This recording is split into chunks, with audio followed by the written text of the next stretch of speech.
To us this evening on the identity and legacy of the Moors. He is a professor of history at West Virginia University. He is a contributor to the work, The Golden Age of the Moor.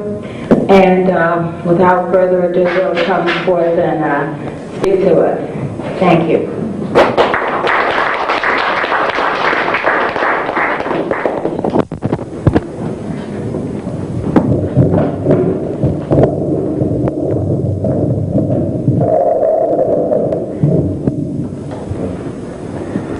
Okay, good evening. And Imhotep, Islam. All right. As the sister has stated, I am Jose Pimienta-Bey. I'm a professor of history at West Virginia University. I was asked to come down this weekend and talk a little bit about the Moors, the identity and legacy of the Moors.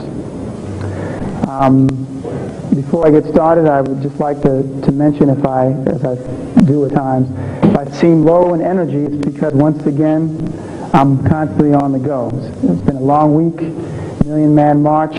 For one thing, on Monday, I don't know how many brothers were able to participate, but it was a powerful experience. And one of the lessons that came out of it for me was, again, the importance of knowing who we are and loving ourselves. And there's a connection between loving yourself and how much you know about yourself. So when the various speakers were up there talking about how we needed to come together, and when I would engage different brothers in the crowd, I found that those brothers who were the most receptive to the event were those who were the most informed about self, the ones who knew the most about who the African woman, who the African man are and represent in world history.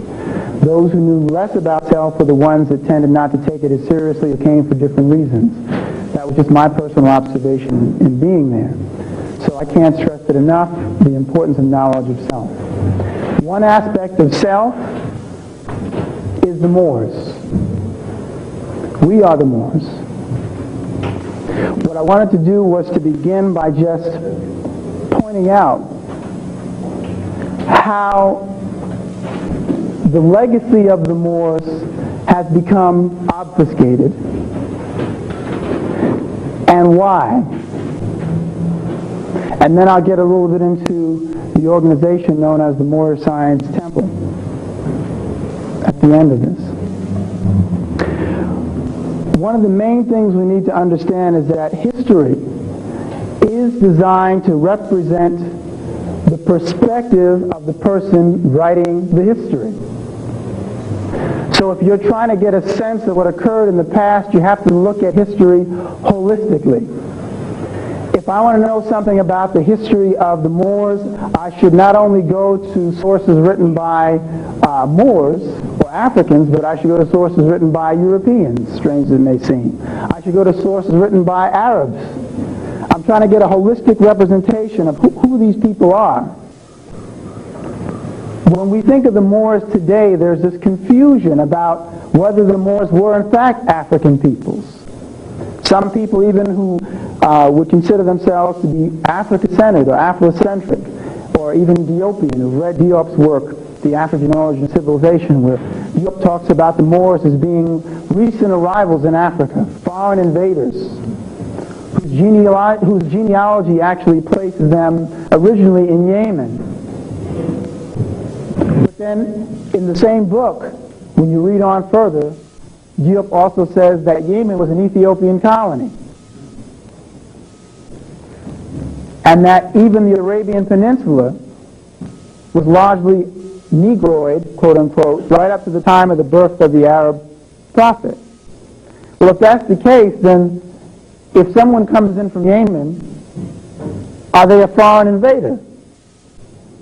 It would be tantamount to African Americans returning to Africa.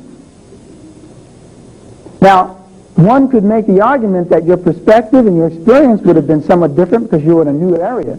But I don't think, at least I hope not, that people would say that you're no longer African because you've lived in the Americas for a certain amount of time, particularly when we know that there was a connection between the two areas.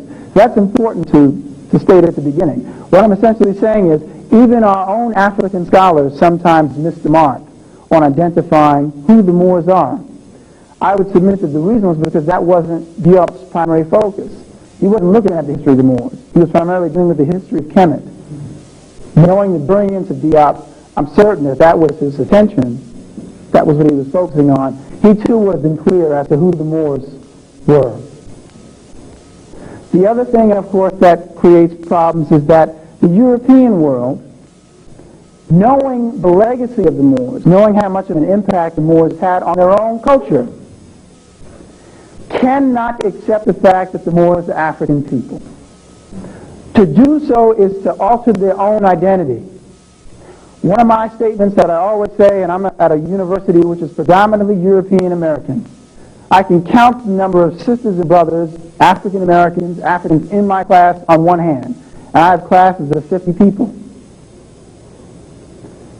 Knowing that when I finish my lectures on the Moors, that all those European students, many of whom are history majors, come to me afterwards and say, Dr. Bey, are you saying that I'm, not me, but I mean, white people are part Moorish? Because my name is, my mother's name is Morrison. It's like they're scared. All of a sudden, it's like I just hit them in the bloodline. But I like doing that because it gets them to think about other, this concept of other. They don't see us as a part of their experience at all. They don't see us as having contributed to anything that's relevant to Europe. But when you start to bring out the legacy of the Moors, you also then begin to question what their own cultural foundations are. I tell you, the litmus test for me, in terms of people say, well, when are we going to really live out, the creed of democracy and brotherhood and sisterhood, right? In this country, when quote-unquote white folks walk up and openly say that they have African ancestry in their background, we know we've really arrived then, right? On a large scale. That's what I've always said. Well, it's happened 3 times in my lifetime. I've had 3 white folks come up to me in the presence of all these folks and say I have Moorish ancestry, right after I had clarified who a Moor was. And you should have seen the other quote-unquote white folks look at them. They had just transmuted. They were no longer white folks. Right? They're no longer Europeans. Even though the name, this person's saying my name is student just told me day before yesterday. No, I'm sorry, Wednesday. Irish. She comes up and says, my great-grandmother's name was Coyle. And I said, yes. She says, and I thought you might like to know, I don't know if you knew this, Coyle means son of the black stranger. And she knew that they were Moors because I had talked about the Moorish presence and the significance between Ireland, the connection between Ireland and Moors and other African peoples coming into the area. So I said, something's happening. When you start getting Europeans to acknowledge that they're us, when many of us won't acknowledge that we're us. That's deep.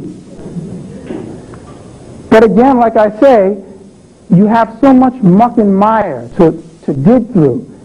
There's so much of a wall in front of the serious scholar, the historian, for she or he who's looking into the legacy of the Moors. You have to push so much stuff out of the way. We shouldn't be that surprised, right? And that's why, of course, the job of any academic should be to clarify that, and that's why I'm here. I don't know if that lamp is on. If not, if someone maybe could turn that on, I'd appreciate that. Thank you, brother. Okay. One of our dilemmas, we talk about this issue of obfuscation in terms of identity. Most European histories refer to the Moors as either being Arabs or Berbers. When they say Arab, they want us to imagine someone who has straight black hair, light in complexion, and could essentially pass as a so-called, as they used to say about 100 years ago, a Caucasian of Arab descent. Okay? So what they do is they stress one particular phenotype for what a Moor is. And essentially, this young woman here who could either be Arab or even quote-unquote Latino, if you will, is a Berber. She's a Berber. She's one of the indigenous peoples of what was now the country known as Morocco. The confusion that has largely been pushed by the European world, by European historians, is that Morocco is the only representation of a Moorish nation. In other words, Moors all came from Morocco. That's it. That little piece of nation today is the only place from which those known as Moors came from. That isn't true. That isn't true. But they also emphasize this phenotype as the standard. Now, that isn't to say that there aren't Moors who look like that. Of course there are. Just as you can look at the African American community and see a range of complexion. But don't make her the standard. And if you do, you have to justify it. If she's then said, well, okay, well then show me that. Most Moors look like this young woman. But what we find is that that wasn't the case at all. Let me read you. It's good to go to old dictionaries, because dictionaries give an evaluation. I'm talking about 17th century dictionaries, which tell you essentially what people in Europe. Because now what I'm going to do is I'm going after Europeans now. I'm going after their obfuscation. A 1573 Dutch to French to Latin dictionary, okay, Dutch to French to Latin dictionary stated, einen Moor is equal to un Moor, which is equal to Ethiops or Moors. Einen Moor is equal to un Moor, which is equal to Ethiops and Moors. Ethiops is Ethiopian, Moors is Moor, einen Moor or un Moor, it's all the same. It goes on, or I go on actually to say now, and commenting on this, when the Dutch used the term Moor in the 16th century, it could comfortably be used as a reference to Africans from just about any part of the continent. Even as late as the 18th century, that was still true. A 1771 Dutch dictionary uses Moor and Moorian as a general reference for all Africans. This dictionary clearly infers that in the mind of the Dutch, those known as Negers and Ethiopians were merely branches of the Moors. They're all, in other words, they're saying they're all interconnected. Moor, Neger, Ethiopian, it's all the same. It stated that Negers, Ethiopians were only examples of Moor. I got that from Jack Forbes' work. Jack Forbes is a Native American and did a work called Africans and Native Americans, which came out about 3 years ago. And he talks about that. And then go on to finish. Forbes says that in the 16th century, the English and Scottish commonly referred to the people of Africa as Moors, and then later as blackamoors, Ethiopians, and Negroes.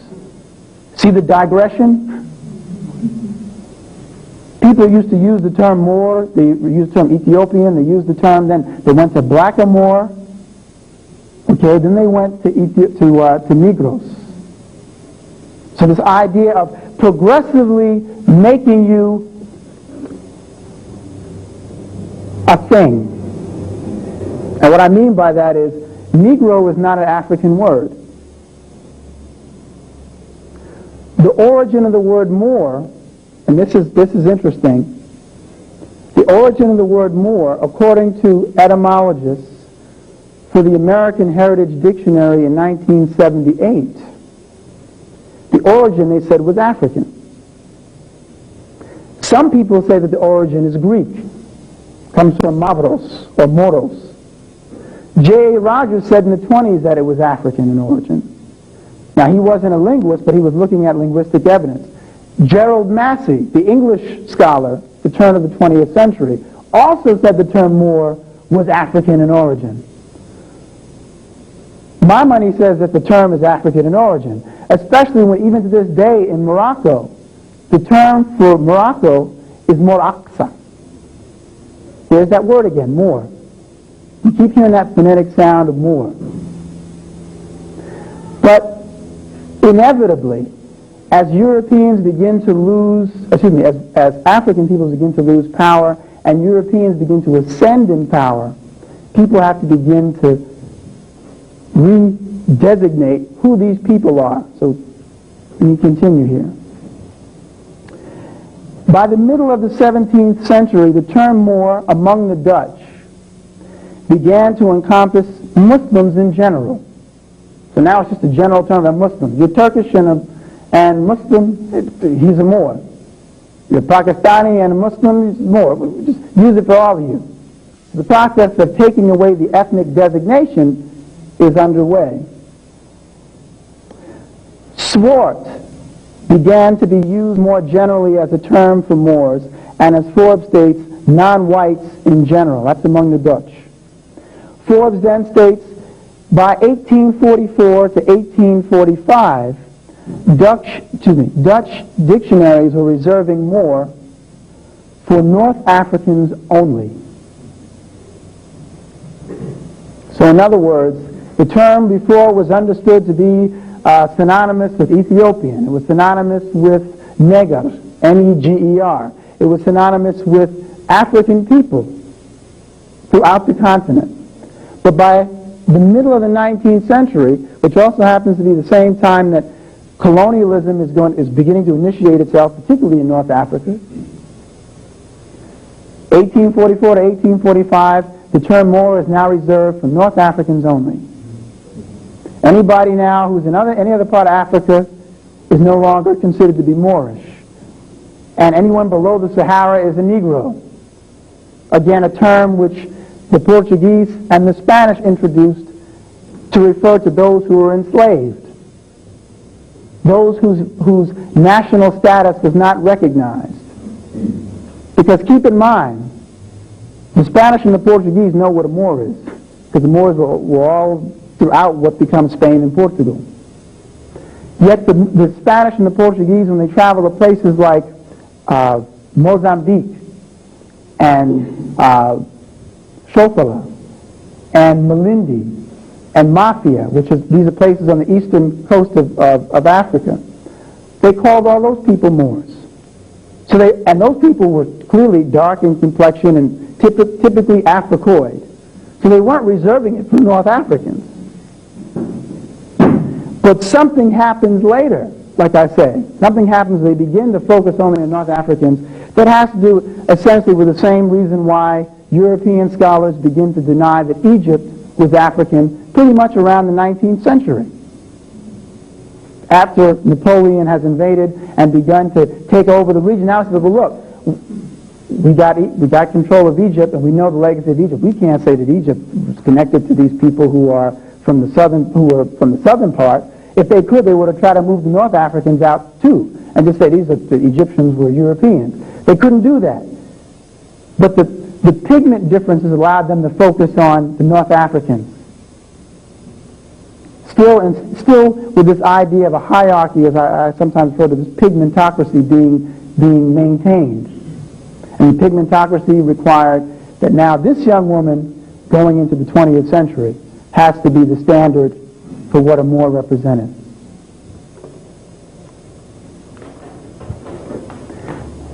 Let us move back then to see, as I say, what the visuals tell us historically. This is from the 1850s. This is the Sultan of Morocco.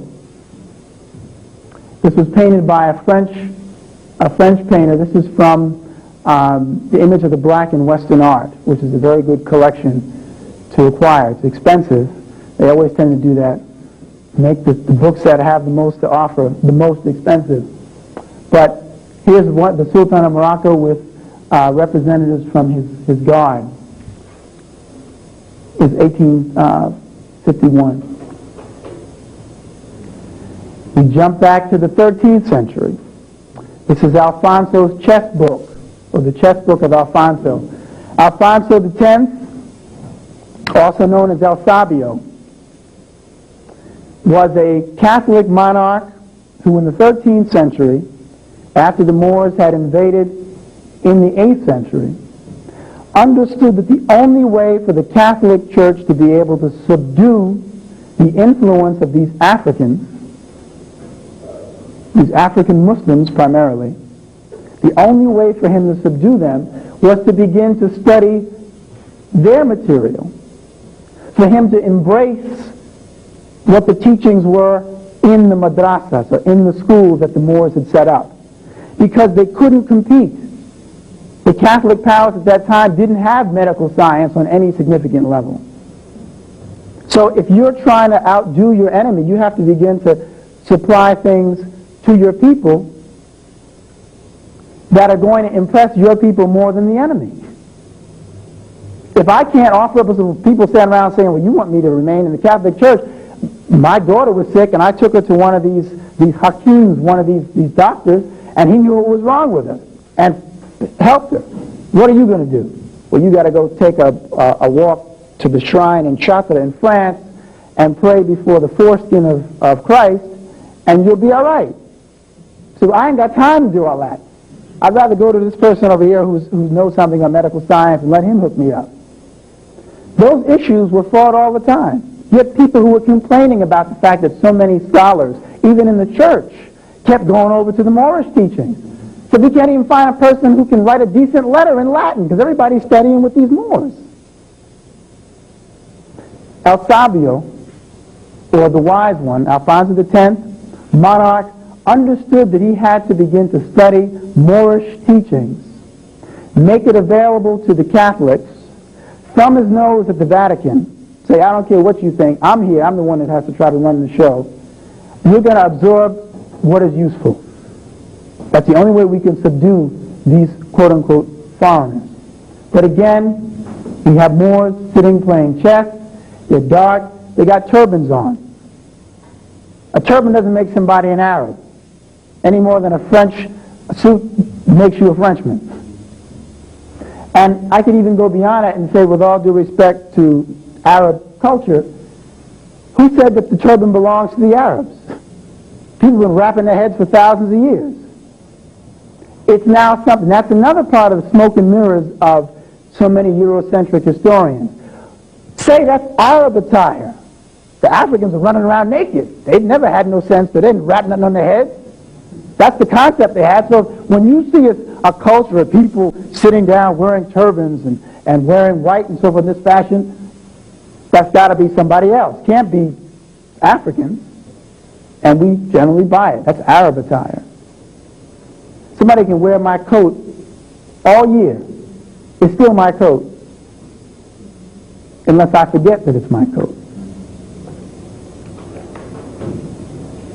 This is from J.A. Rogers, Nature Knows No Color Line. And of course, J.A. Rogers is using the term Negro, right? Because he's writing in the 20s and 30s.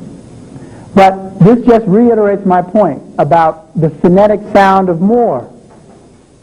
All these coats of arms are coats of arms for European families. And the names are Morel, Morel, Moore, Moore, Morel, Morel, Morel, Mormon, Maurice, Morcant, Moran, Mortison, Moreau, etc. So you keep hearing that phonetic sound, more, more. And in each one you see Africans. I don't see no Arabs, quote unquote, of the tip of meaning someone who looks like Omar Sharif, or even someone who looked like the sister who I showed earlier. It was obvious that when they said Moor, they were talking about somebody who's dark in complexion and clearly African. That was the standard. These coats of arms are from the 14th century. Again, this is an earlier period. The Zangermeisters, or the Sing Masters. This was sent to me by a friend of mine who's actually German, Pennsylvania Dutch, from Lehigh County. He used to work at Lehigh County Historical Society, and he knows that I'm the Moor man, if you will. And he was keeping his eyes open for me. He's one of these people, too, who has no problem in acknowledging African ancestry. He says he's a descendant of the Moravians, Moravian settlements that existed. And he suggests that those people living in that part of Germany had contact with African peoples, and that's why they were referred to as the Moravians. So he recognized that at least as a probability, even though I couldn't put that out as definitive until I have documentation. But for someone at least recognize that as a probability is saying something. But he sent me this, the Zangermeister, the Sing Master family.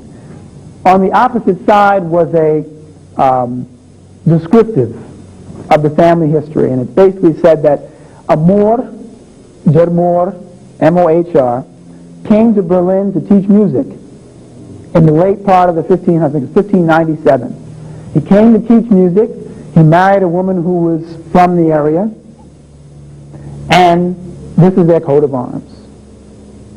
And he was known as the master singer, or the Sängermeister. But the significance, again, is there's evidence of a Moor living in Germany in the 1590s.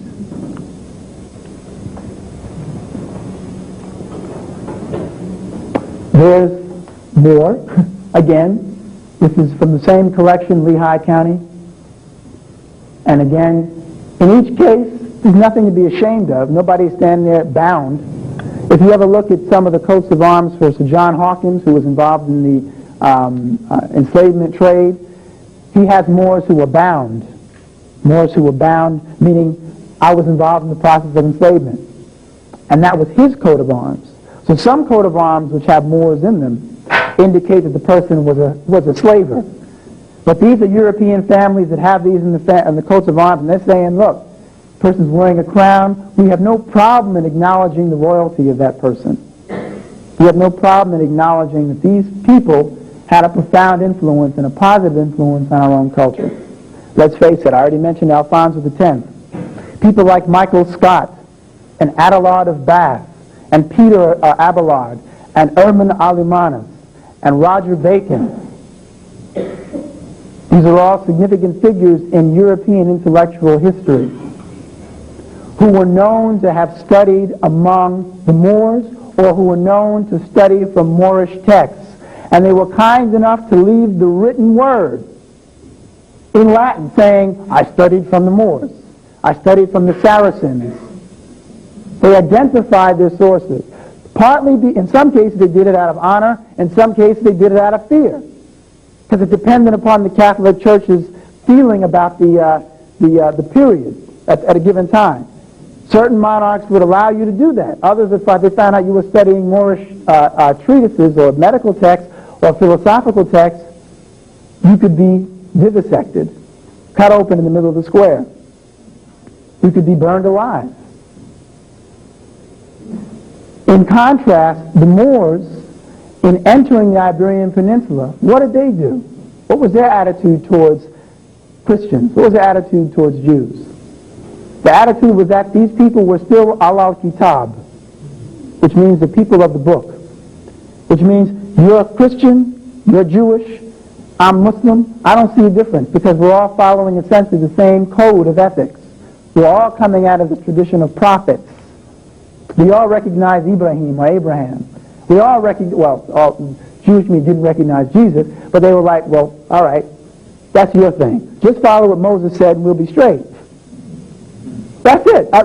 Do as he said, and I'll do as Muhammad said, and the Christian will do as Jesus. There will be no conflict. And it worked for a while. For foreigners to rule in a region for almost 800 years, that's pretty impressive. That's a longer period of rule than Greece and Rome combined.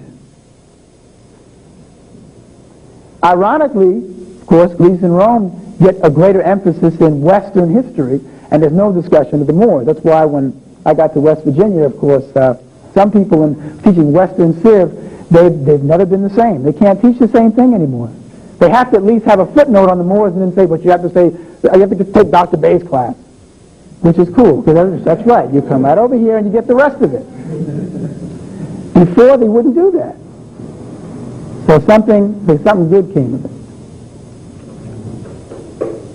This is a famous painting which is in the Philadelphia Museum of Art by André Charlemagne.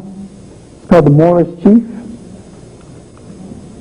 And the Moorish chief clearly is not a Caucasian-looking Arab. It was understood by this Austrian even as late as 1878. He obviously visited this brother in his home, asked him if he would stand for a portrait. He did, and he painted him. Again, some people look at him and see an Arab, because you've been told that if somebody wears this particular attire and has that type of tunic and a head covering, he's an Arab. But I'm still trying to figure out who told me that. And we know that this is a type of attire which goes back to the time of Jesus and earlier.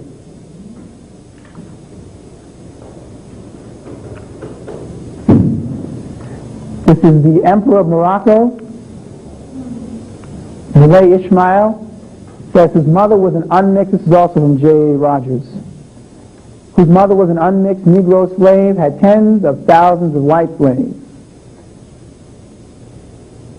Something very significant about this individual. And I should say this individual in this particular reference to tens of thousands of white slaves. The Moors were involved in the enslavement of Africans, and the Moors involved in the enslavement of Europeans. Slavery was an equal opportunity oppressor. If I had defeated you in a war, you were my captive and potentially my slave. If you were a debtor who owed me and you weren't paying me back, you were my slave. If you were a criminal and I caught you trying to steal from the granary, you would become a slave. If you were an orphan and you couldn't find family and somebody, all right, I'll take this, the child, person had that type of attitude, said, well, you got to work you got to essentially be my servant. Not quite slave, but obviously a servant. You got to earn your keep here. These concepts, these historical facts are often overlooked. When people talk about the Moors and the involvement, Islam and its involvement in slavery, yes, unfortunately everybody was involved in slavery. But let's ask another question. Was the form of slavery practiced by African peoples, even including African Muslims, the same as the form of slavery practiced by Europeans who profess to be Christians and superior? From a Moorish perspective, if somebody was a slave, it didn't mean anything. That's why people tell you they're a slave. My name is Abdul Walid. I'm the slave of Walid. So what's it to you? Even though I'm no longer the slave of Walid, because now I'm free, but it's still part of my name. I have no problem saying that I'm a slave, because it didn't carry a stigma. I was a servant of someone, but I'm free now. What's the big deal? You're going to hold that against me? Because the concept was that my labor was owned by that person, but I'm a man. And the system of enslavement never validated the notion of somebody being an object or chattel. Europeans developed the notion of the objectification of people and saying, whether it was the Spanish or the Portuguese, they don't even call them people. You're no longer moros, you're no longer African people. You are now piezas, you're pieces. How many pieces you got on the ship? What's the cargo? And then English. What species of property we have? They wouldn't use terms referring to the people's ethnicity or identifying their nationality. But other systems of slavery under other societies said, look, unfortunate we got in a war. I may not even like you very much. But the reality, I still got to acknowledge your humanity. That's part of my cosmology. I'd have to be out of my mind to somehow now try to argue you're not a human being because you were captured in war, you're now my servant. As much as I may hate you, I'm a fool. I'm denying my own cosmology by saying that you're no longer a human being. But some people can do it more easily than others according to the value system, evidently. Or I can objectify somebody to the point where, you're not even a human. Species of property. If an African woman is raped, it's not rape, it's trespassing. You came onto my property. That's deep. Differences between systems of enslavement. That's why I don't back off of it. Yeah, the Moors were involved in slavery. Dahomey became one of the greatest areas for trade and enslavement. It got rough up in there, as they say. But what were the differences between the institutions of enslavement in Europe among European Christians and Africans, whether they were African Muslims or Africans following traditional religious traditions like Yoruba or Akan traditions?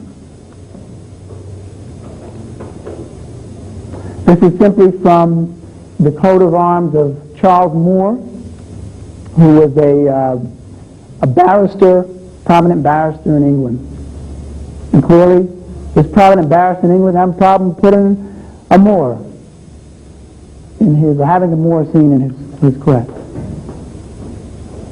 This is Johannes Morris, who was one of the Moors who came during the Moorish or Saracen invasion into Sicily. He was the vizier of Sicily, one of the Sicilian rulers, Johannes Morris. People often talk about the Italian community and say, we know, that the Italians have got some Moorish or some African ancestry. And there was a movie out. I'll clean it up since I'm on tape. But Dennis Hopper is tied to the seat, and he's being interrogated by the Sicilian mafiosa. And the guy is telling him, I want to know where your son is. And Dennis Hopper is defiant, and he looks at him and he says, all right, I'll tell you where my son is. I want to tell you, where are you from? He's Sicilian, right? He says, I love history. I read that stuff all the time. He says, and I understand that these people, the Moors, these black people who came up into Sicily, and he said, and they, everything that moved. He said, and where there were people who were blonde hair and blue-eyed, he said, now had dark complexion people with curly hair and dark eyes. And of course, then, the Sicilian guy says, yeah. He says, isn't that right? Yeah, that's right. And then he, of course, shoots him in the head. But that popular movie slipped a little bit of historical information through.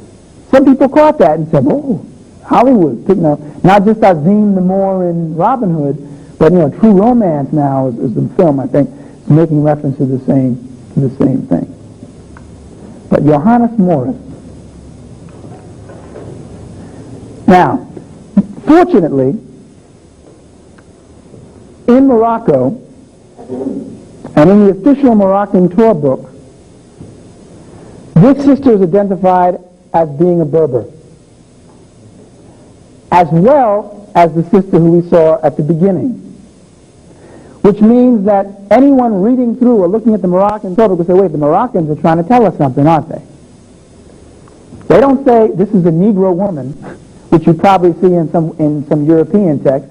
They said, this is a Berber, a young Berber girl. But this young Berber girl doesn't look like the same Berber girl at the beginning. But yet they're both Berbers. And again, when you think of range, African American community, you've got a range which goes from the first sister to this sister and beyond. So they're actually saying, look, we know that we're not making any distinctions really based upon complexion. You're Berber, you're Berber. Significantly, however, the Berbers don't call themselves Berbers. Berbers don't call themselves Berbers. Berbers have names for themselves which, of course, are related to their own language and their own experience. The term Berber is a foreign term as well. This sister is Haratani. There are other so-called Berber nations known as the Sanheja, the Zawata, the Lemtuna. All those folks, even according to European or Eurocentric scholars, are known as the descendants of the Moors. Those are the peoples that entered into the Iberian Peninsula. So basically, when you look closely and you see what they're saying this sister and everybody in between, on back the other sister, would qualify as descendants of the Moors. Because they're using the term Moor now instead of the word, they're using the term Berber now instead of the word Moor. They just abandoned Moor. They only talk about, the Moors, they were in Spain, right? They were in Spain. They're now extinct. They no longer exist. That's exactly what people want you to presume. When in fact, the Moors are all around us.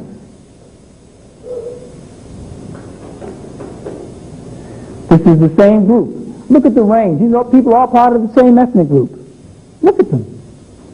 You have the sister here in the front, a little bit lighter in complexion. You have the brother here. Everybody here is designated as an indigenous person within the southern part of Morocco. But leave it to Europeans to step in and say, well, nah. Actually, when I look at the Moor, the classic Moor, if you will, would be the person here in the front row. And the Negroes in the rear, of course, would be the slaves who were brought into the area following the invasion of the Moors in 1591 into Timbuktu. And of course, if we don't know any better, then we go, I guess. But when you start to look at the record, when you start to look back at the legacy, you know that people are blowing smoke and hoping that you won't try to brush it aside. When you are truly in the minority, you have to work tooth and nail, night and day, to be as divisive as possible of other peoples.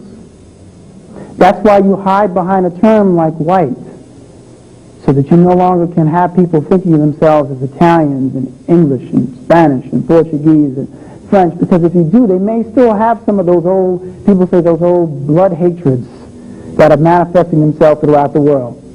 English didn't like the Spanish too well. Spanish didn't like the English too well. Spanish called the English dogs.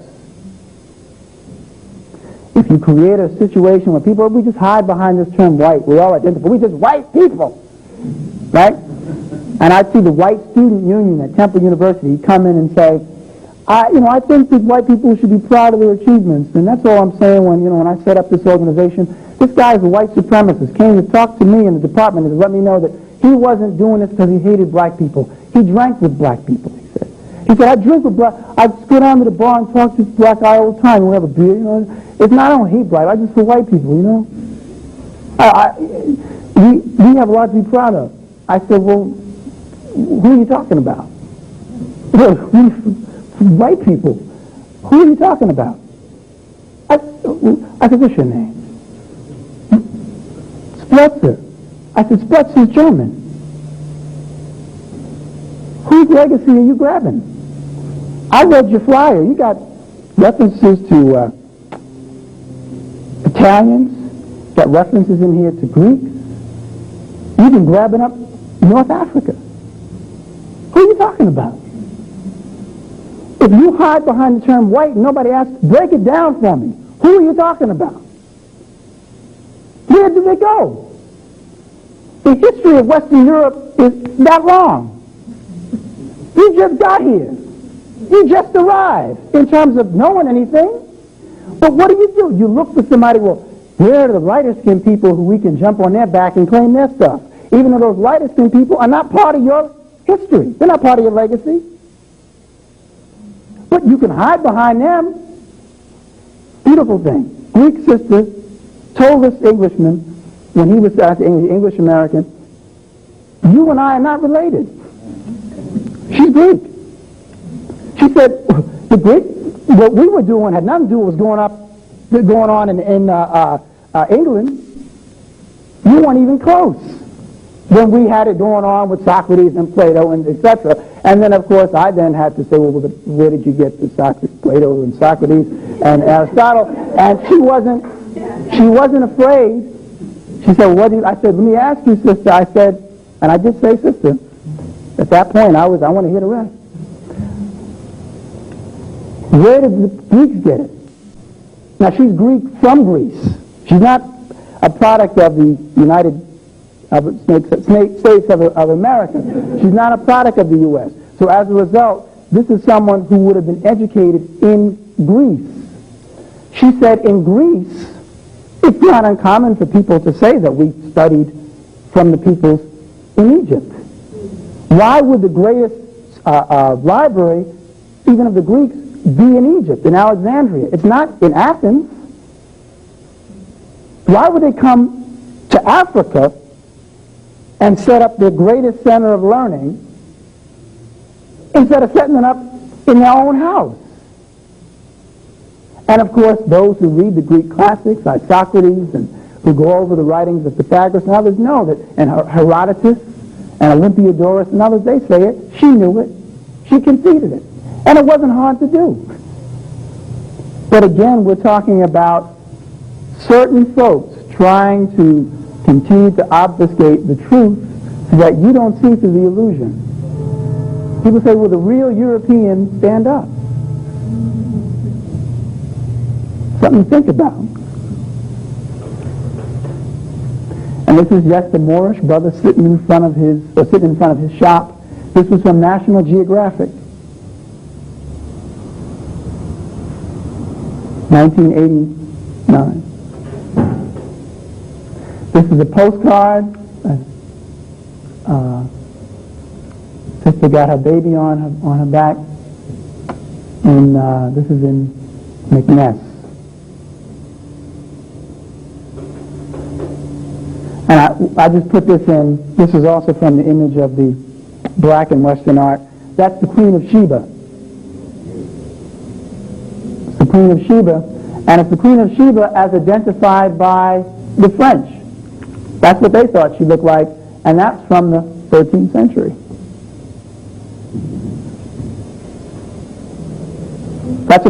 These are original paintings from the image of the black and Western art. I just put it in again. Point being, Europeans know who Africans know who the Moors are. But they're leaving it up to you to see how long you can remain ignorant of self. They know that self-knowledge will promote achievement. They know that self-knowledge will create a greater competitor. And as good business people, they're not interested in making you better competitors. It's that simple. I don't want to give you information of self that you know anything is possible. You can achieve anything you want. Anything that you will, literally, as in will, you can achieve. But if I can convince you that you're a black thing, you're a Negro who just popped up somewhere, like Topsy, somebody threw some seeds in Alabama, and people just came up, didn't know anything about the history of their past, then I'm good to go, because you'll always be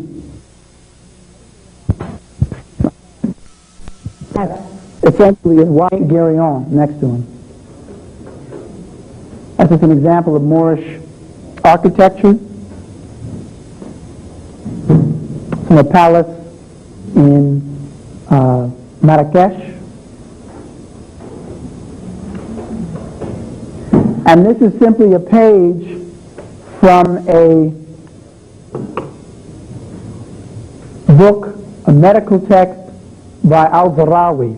Now, Al-Zarawi was not Moorish. Al-Zarawi was actually Persian.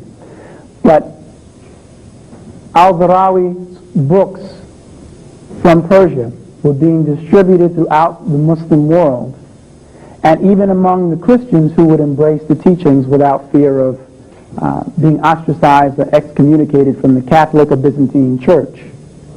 So as a result, works such as this made their way into what the Moors called Andalusia.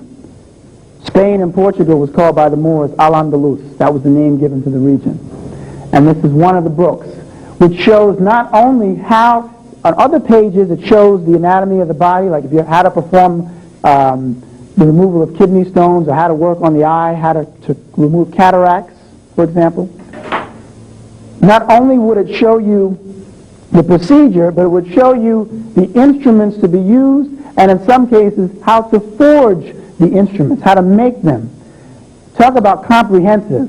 I'm going to write a medical text. Not only am I going to show you how to perform the surgery, but I'm also going to tell you what instruments to use. And if you don't have them, well, you're going to need 5 parts of lead. You're going to need 5 parts of silver. You're going to need, I'm going to go on and on, giving you the metallurgical formula and the procedure to make it.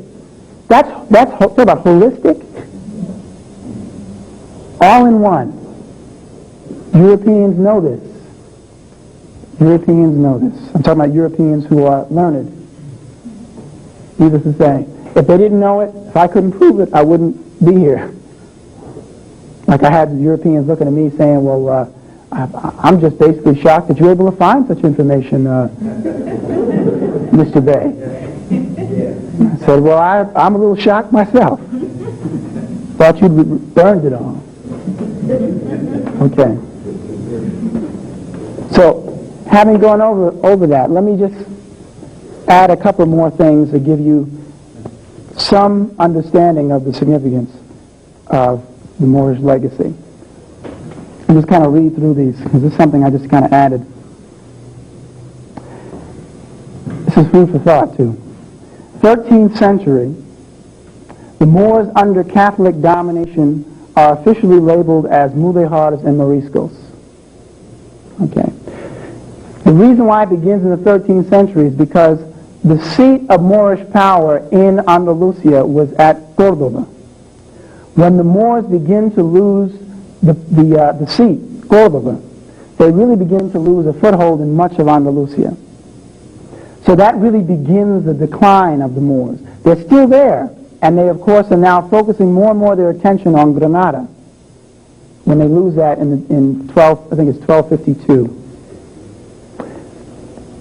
To then say to the Moors who are now under your jurisdiction, you're no longer Moors. We officially reclassify you. You're now Moriscos, which means little Moors. You're now Mudéjares, which means the broken or tamed ones. You could ask the question, is that necessary? You know, you won. You won the battle. We're here. Let us essentially just exist and leave us alone. It's not good enough. We let you exist, but we're also going to reclassify you. I won't say anything further on that yet. Same century, 1268, civil legislation begins to urge ghettos, the ghettoization of the Moors. Now that doesn't mean they put you in a slum, because people misunderstand what a ghetto is now, because so many ghettos are, of course, impoverished. A ghetto was simply a place where one group of people had to remain. It was like you were cloistered in a particular region. You have to live there. The so-called Jewish ghettos in places in Poland and in Germany. Well, there were Moorish ghettos in Andalusia. You have to stay there. By 1335, the church synods officially adopt the policy, meaning the whole church says, we like that idea of putting them all in one place. That's where they'll remain. We're going to make that a church rule, not just a civil law within individual cities. That's now universal wherever the Catholic Church has jurisdiction. 1322 to 1465, Moorish surgeons, physicians, and pharmacists are prohibited from practicing. Syria, take notice at 1322 to 1465. That's a while. That's 100 years plus of slowly saying you can no longer practice medicine, you can no longer be a pharmacist, you can no longer be in the medical field. That tells us, or it should tell us, what areas the Moors were in. If there were a handful of us there, knock these 5 guys off and we're straight. But if you have all these people who are, we got to do this, we got to kill them slowly, we have to lull them. We can't afford to just go in and say you can't. We got to be careful. We got to legislate slowly away your power. Because if we jump at you too fast, you might still have a little bit of fight left in you. So we sort of, go on, over the course of time, as opposed to just, somebody goes, oh, man, and I'm sorry, it was an accident. So it's slowly. But it tells us what areas the Moors were in. It tells us what they were focusing upon. 1412, Moors are denied mercantile enterprises. Means you can't be a merchant. Which means they were merchants before. Right? 1154, a Moor by the name of Al-Adrisi from Ceuta had produced a silver globe and a companion text for one of the Sicilian rulers, a man named Roger II. He's sometimes referred to as the baptized sultan of the West. Which is, if you understand that, people say that paradox. To be baptized in a sultan doesn't make any sense. You can't be presumably a Christian and a Muslim at the same time. But this idea of saying this person was a Christian who was so enamored, so caught up in the Moorish way of life, Moorish teaching, that this person had to be referred to as a baptized sultan because of that connection. But that book that was produced by Al-Adrisi was referred to as the Book of Roger. This book gave references to trade routes. It told the languages that Africans spoke in different areas. It told what products could be found. It was a beautiful text to be used for a merchant. If you were interested in mercantile enterprises and you're in Europe and essentially, cloistered off from access to where the goodies are, I ask, what did Europe have in abundance? What did Europe have in abundance? And what made Europe great in terms of its products? What made Europe great was essentially what it was getting from other places, which it would simply take back and use as raw materials and then sell it to the same people who they had gotten it from. So what I'm saying is Europe's saying we want to find some way to get access in there to get those spices, access in there to get those silks, access into Africa to get those foodstuffs. The Moors had introduced rice already into Spain and eventually to Western Europe. Sugar, cocoa,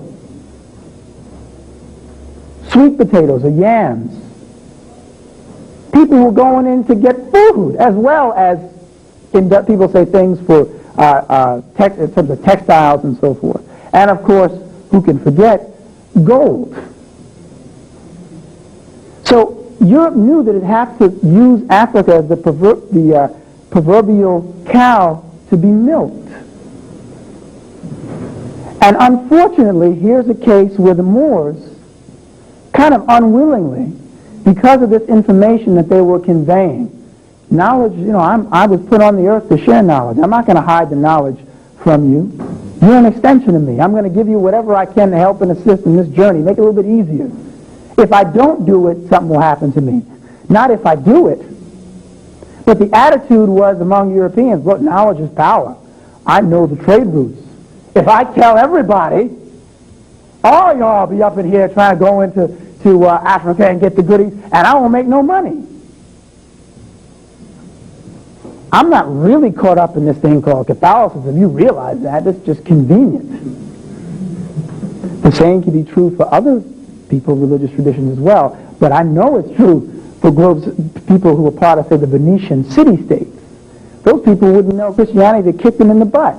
In terms of the followers, I'm talking about following the teachings of Christ. I should say that. They wouldn't know the teachings of Christ if it knocked them upside the head. Machiavellian concepts, the end justifies the means, social Darwinistic concepts before Darwin's even born. The idea that I'm stronger than you so I can take what you got. I don't give a hoot about some divine being. I'm with that Valhalla stuff. If I kill you in battle and taking your stuff, I'm going straight to paradise so I can kill more people. It's cool. That's the concept that is existing among many of the European peoples, not all of them. And I submit, you might say a lot of people, take a closer look at Ireland, because there's something else going on among the Celts. There's something else going on among the Celts. Which may be why people say that the Irish caught so much hell from the English historically, too. They saw some correlations going on there, historically. 1480.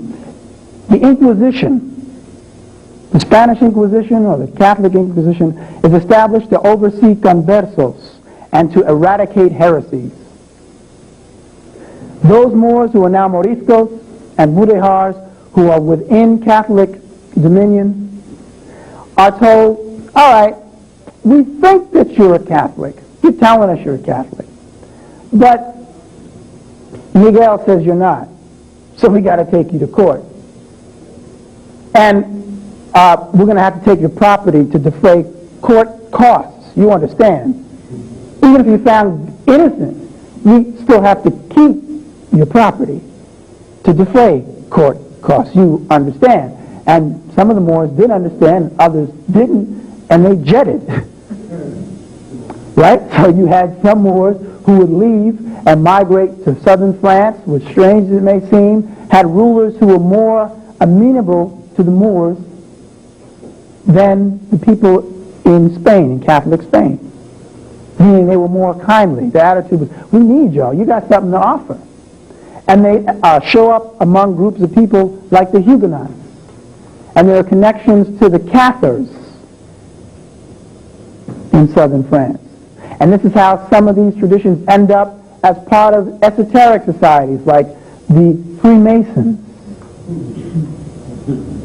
And show up as part of esoteric societies like the Rosicrucians, who will point to the Moors, point to Fez, point to Morocco, point to Muslims, and of course point to Egypt as the foundations of their teaching. But they got it from the Moors, who, as George James points out, were the custodians of Nile Valley civilization. See, all this information. That's why they don't want you stepping. Don't think you're Moorish, because a whole world is going to open up when you start following up on the Moors and making the connection. Because you'll go to their study, they'll talk about the Moors, and they got you thinking and talk about some Arabs looking like Omar Sharif.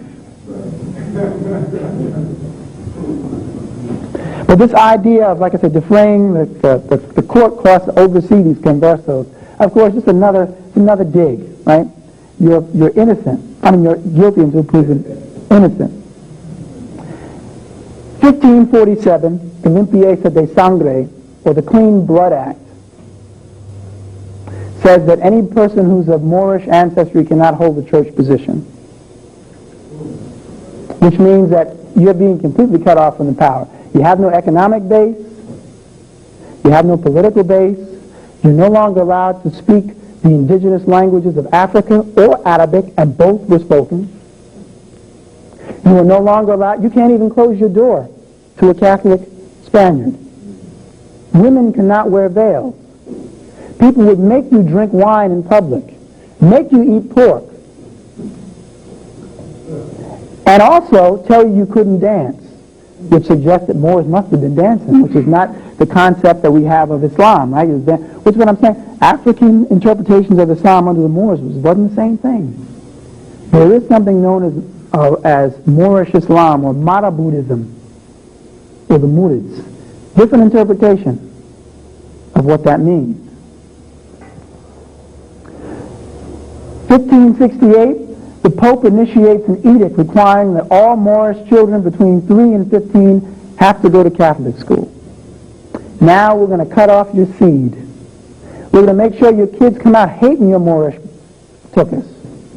Because when they finish with us up in this Catholic school, you will think that you are the devil incarnate, and the only way you can find solace is to go to the bishop and kiss his hand and ask God to maybe turn you European in appearance. And of course the Moors figured it out, and so they gave one last push, and they had a revolt known as the Revolt of Alpujarra. Lasted 3 years, 1568 to 1571. Wasn't successful, and many of them found themselves, of course, being killed as a result. Granada had already fallen in 1492, earlier, I forgot to mention that, but Granada had fallen in 1492, which also opened up the Catholic kingdom in Spain to explore, to come to the Americas. And I dare say they come to the Americas using charts and skills that the Moors had given them. I don't believe for a minute that Columbus was lost. I don't believe it. I don't believe for 1 minute the man was not lost. He knew exactly where he was going. Not only because Pedro Niño Alonso Amorisco was one of his navigators, was on board one of his ships, but also because Columbus conveniently did not bring someone who spoke Hindi. If you're going to India, bring someone who speaks Hindi. Why you got folks on the boat who are speaking Arabic, Chaldean, and Hebrew? Doesn't make any sense to me. And then, of course, if you read the works of Van Sertima, actually it's not to give credit where credit is due, it's in Van Sertima's edited work, but Kofi Wangara is one of the people, and a brother named Ramos are the ones that talk about the Carib Indians, who are really Africans. The term Indian and African was almost used synonymous. In fact, it was used synonymously at one time, which is what's so deep, because we still caught up, Indian has to look like the dime store Indian with the long black hair and aquiline nose and a copper red complexion. That's one phenotype of our sisters and brothers. But that wasn't the only one. There were African, there were Indians who were jet black in complexion, curly hair, walking around right here. But when you talk about the Indian cultures, we're still thinking of somebody who looked like Chief Joseph, but folks, Indians who looked like Lou Gossett. So when we look at Columbus, and he came upon Indians and spoke to the king of Cuba, as he says in his diaries, the king of Cuba, and he says, we spoke to him right away. brought the guys forward who spoke Arabic, Hebrew, and Chaldean. And they start talking. How the hell are you going to start talking? You don't have anybody who speaks the language. Come on, that ain't no computers. We'll put in the format for how the language is broke down according to syntax and lexicon and the morphology, and we'll figure it out. No, they get off the boat and start talking.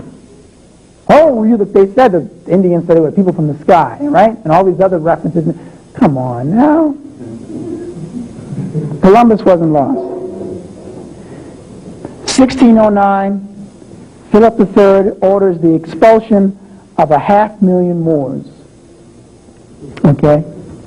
Which means that in 1609 there was still 500,000 Moors living in Spain, what's now Spain. 1492, when Ferdinand and Isabella unite the kingdoms of Aragon and Castile, they now have Catholic Spain. Something to consider here too in terms of the psychology, if you will, or the pathologies of different European peoples. The Spanish attitude towards Africans could not be as intensely anti-African as an Englishman. The reason was simple, because the Spanish knew that they have African ancestry. So they can't go there too far. They can't get into that area too deeply, because if they do, and you have any sense, they know you can squash them. Come on now.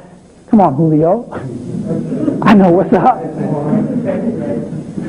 I mean, it's that simple. And my own father, coming from Cuba, and I was telling the sister coming over here, he came here in 1949. 1949, Cubans coming to New York, so we're Afro-Cubans. They acknowledge their Africanity. Cubans coming in the 60s, they got a whole different agenda, because they're the ones who were kicked out because they were the white Cubans who had everything. And when they lost it, carajo, they're all upset. But the reality is, the people in Cuba know that Cuba is largely an African nation. And it goes back again to you know what the name of the oldest fortress is in Cuba? Anybody know? Moros Castle? The Castle of the Moors? Something to think about. So, what I'll do, I think I should probably stop there. I've spoken for about an hour. If there are any comments or questions? Oh, wait, let me say, but I did promise to talk about something else. Let me say a few things about the significance of Noble Drew Ali.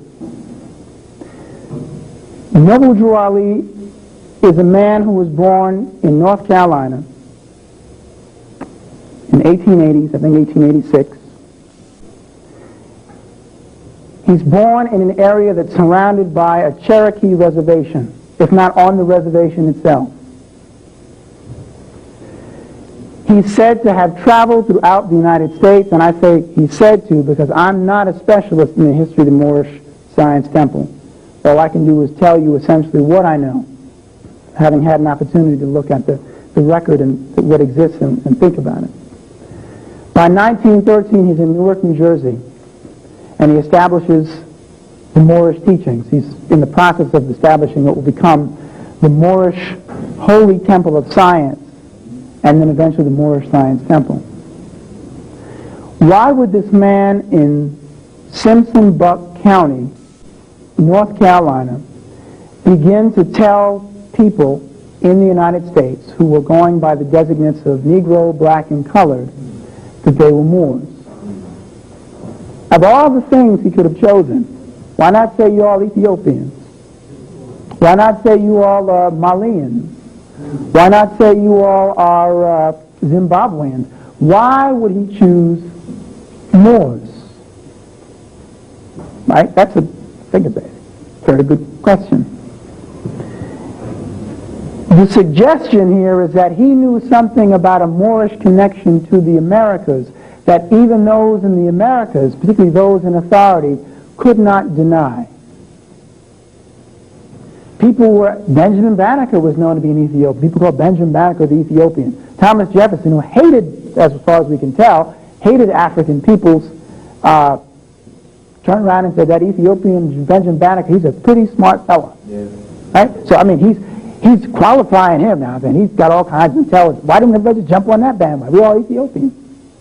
But he emphasized more.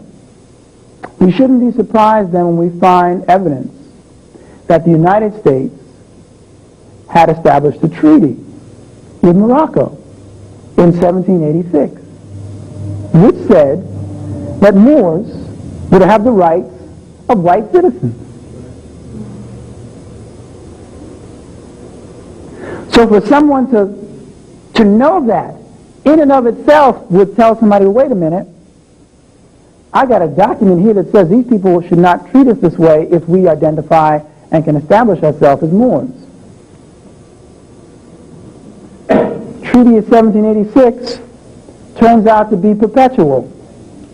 It's still in force. It's never been not renewed. It was in force 50 years after 1786, and then 50 years after that, and at that point it was just perpetual. We just leave it in place. Now, some people say, well, look, changing your name, saying you're now Moorish, isn't going to keep you from catching hell from this character. May be true. May be true, but what you need to do then is to look at the historical record and see if those who were designated as Moors were treated differently. And you know what? Those who were designated as Moors were treated differently. Another question we have to ask is, why would this man alter his behavior, meaning Europeans who were oppressive Europeans, all of a sudden decide now he's going to have a change of heart and treat these folks, because they call themselves Moors, better than these folks who are Negroes? Why would he do that? Is it possible that his value system told him he better do it? Did his cosmology tell him he better do it? Did something metaphysical or esoteric in his own belief system tell him he better do it? Because if he doesn't, he's violating the law. And the question is, what law? His law or some other law? Now, let me back up. Let me rewind a minute. I already talked about how Europeans in the southern part of France and other parts of Europe who had come into contact with the teachings of the Moors and then took those teachings to groups like the Masonic orders and different esoteric societies, including the Rosicrucians. What were they beginning to believe? What were they accepting that would begin to change their attitude in terms of how they would treat these folks who are calling themselves Moors? After they had written this document, we hold these truths to be self-evident that all men are created equal. And as Reverend Bevells would say, men is not a reference to a penis. Pardon my vernacular. It's not vernacular, actually. Pardon the comment.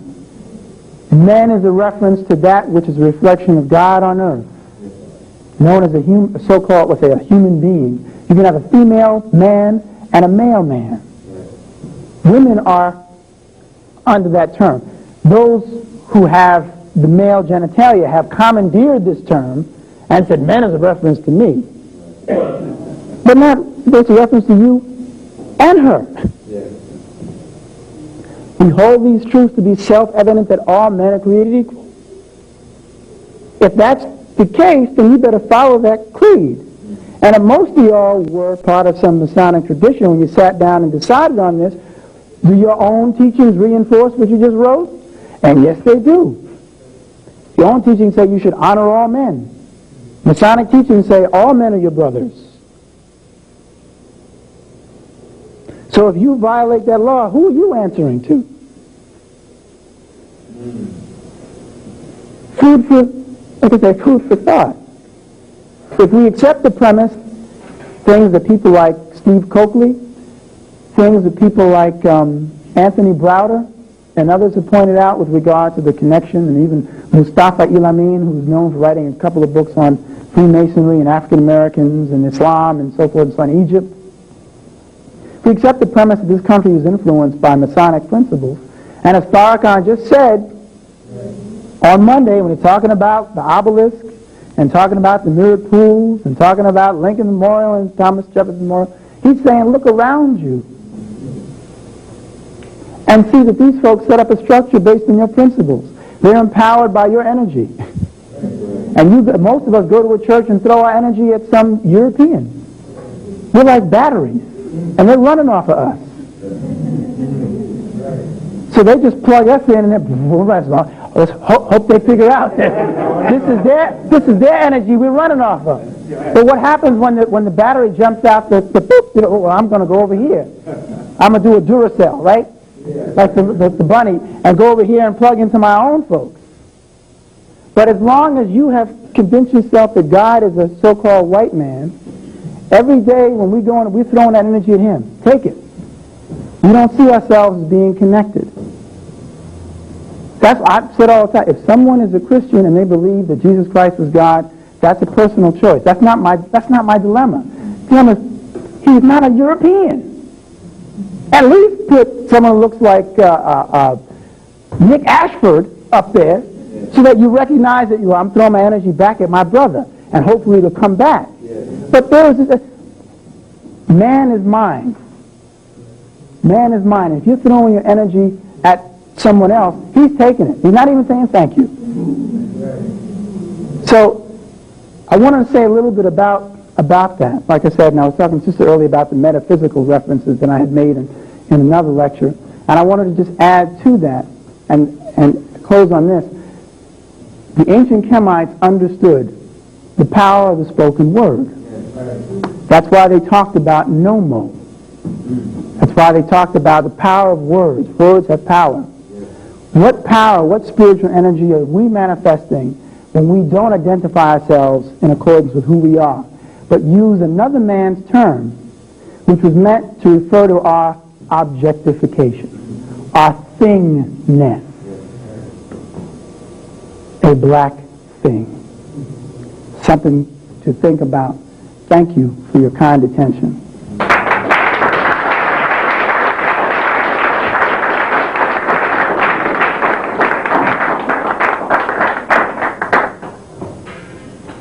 Okay. I will answer any questions if I can. I want to ask you, some people believe that in the Great Flood comes out but when the flood came about, this continent was West Africa, and it was a mass of people, which all of them had one name called continent, ancient Egyptians or what have you. But when it was all divided, some ended up here, some ended up over there, and it was impossible to bring all these slaves here because they was already here before this great white line. The question is, so do you believe this, or is this possibly true? Or I do believe that. I believe that a lot of us were enslaved where we stood. Yes. We were enslaved right where we stood. I also believe that there was an enslavement trade because there's evidence of people being brought here. There are too many references to Africans being captured in Africa, even by Africans, to deny that there was no enslavement trade. Right? But at the same time, there is also too much evidence of us having been here to suggest that we were not, in many cases, if not in most cases, perhaps, I can't say, enslaved where we stood. And again, how convenient then is it us identifying with something else and always feeling like strangers? Because if we always feel like strangers here, we really are saying we don't belong. When the reality is, and how many of us all, I mean, this is a pretty common, I think, most of us will talk about the Native American ancestors. Somebody got Native American ancestors. Everybody, right? My great-grandmother was almost everywhere. Right? In the case of my own family, I just recently found out the Pequot Indians and the Narragansett, who were defeated after what was known as the King Philip's War in Massachusetts, northeast, in the New England area. Many of them were then sold into slavery in Bermuda. And many of them ended up in slave ports in North Africa.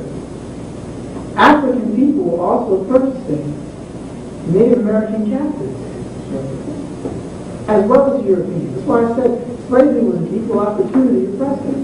Africans were purchasing Native Americans as slaves.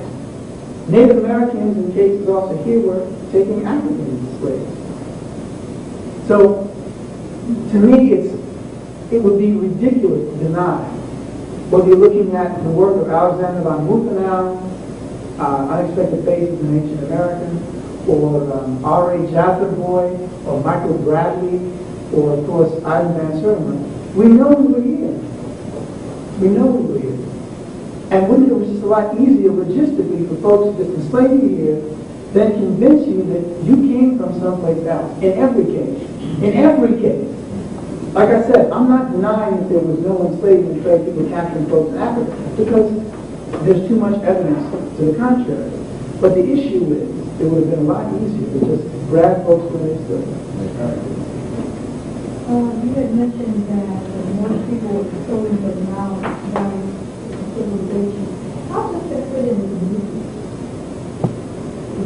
Nubia was part of the same Nile Valley civilization.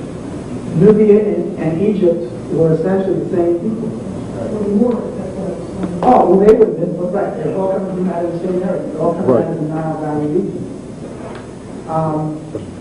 You can actually contend that if you look at the conflict that arises between Nubia and Egypt, you know what the parallel is? I believe it was going after 1591, the Moors invaded Timbuktu. Here we were kin before, now we're fighting each other. Here we were kin before, now we're fighting each other. Now the other element, although I found out, the salt mines in Timbuktu have been taken over by Mali. So Al-Mansur in the north wanted them back.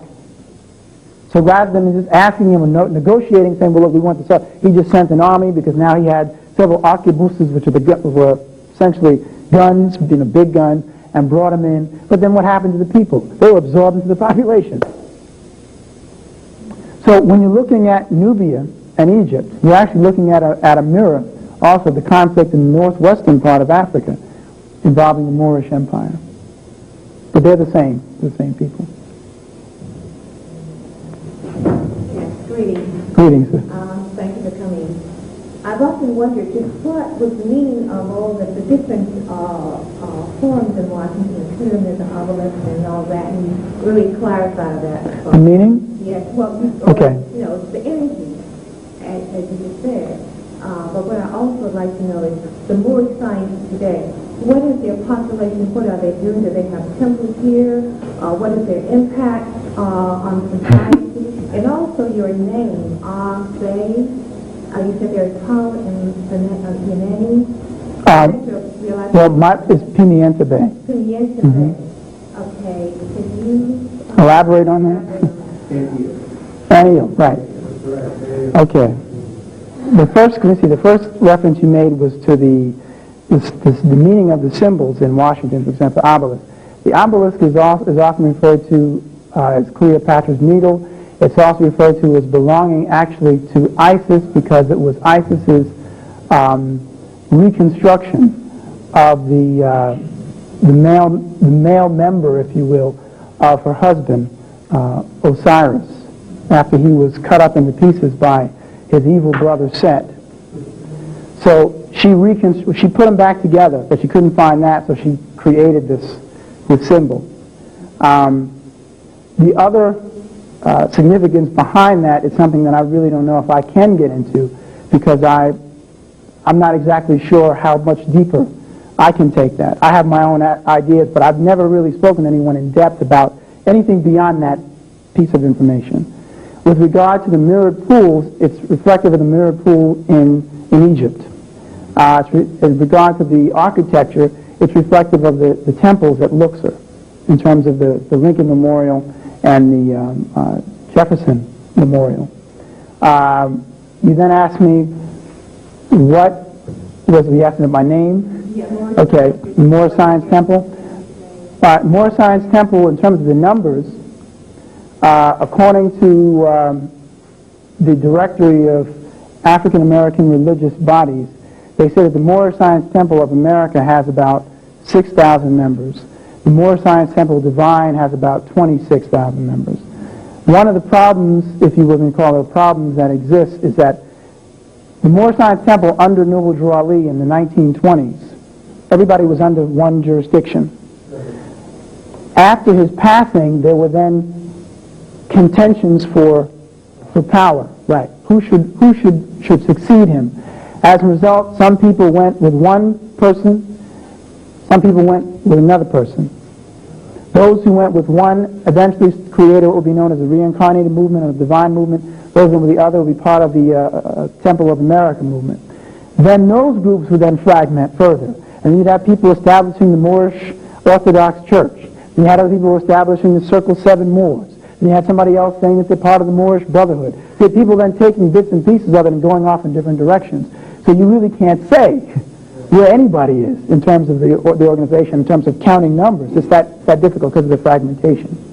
In terms of what they're doing, because there's so many, I can't tell you what all folks. I can only tell you what I'm doing. And I'm doing and my own temple, and I'm from New York, and I'm part of 54. I am trying, of course, to share the information about the Moorish legacy with as many people as possible. But I'm not necessarily advertising for you to come to my temple. All I want people to do is to understand that you are Moors, that you are linked to the Moorish legacy. Now, what you do with that is up to you. But that in and of itself is empowering. And then the process, because it can then empower you to go and do historical research. It can empower you spiritually. I've actually said at times, what happens in people who will go and pray, and again, people fall on their knees and praying, and they see an image. Who are they go? Where's it going?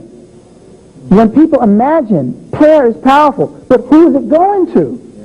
As opposed to saying, look, just like in traditional African religions, Yoruba and the Orishas, and the idea of calling your ancestors. You're acknowledging folks. If you acknowledge them, they'll acknowledge you.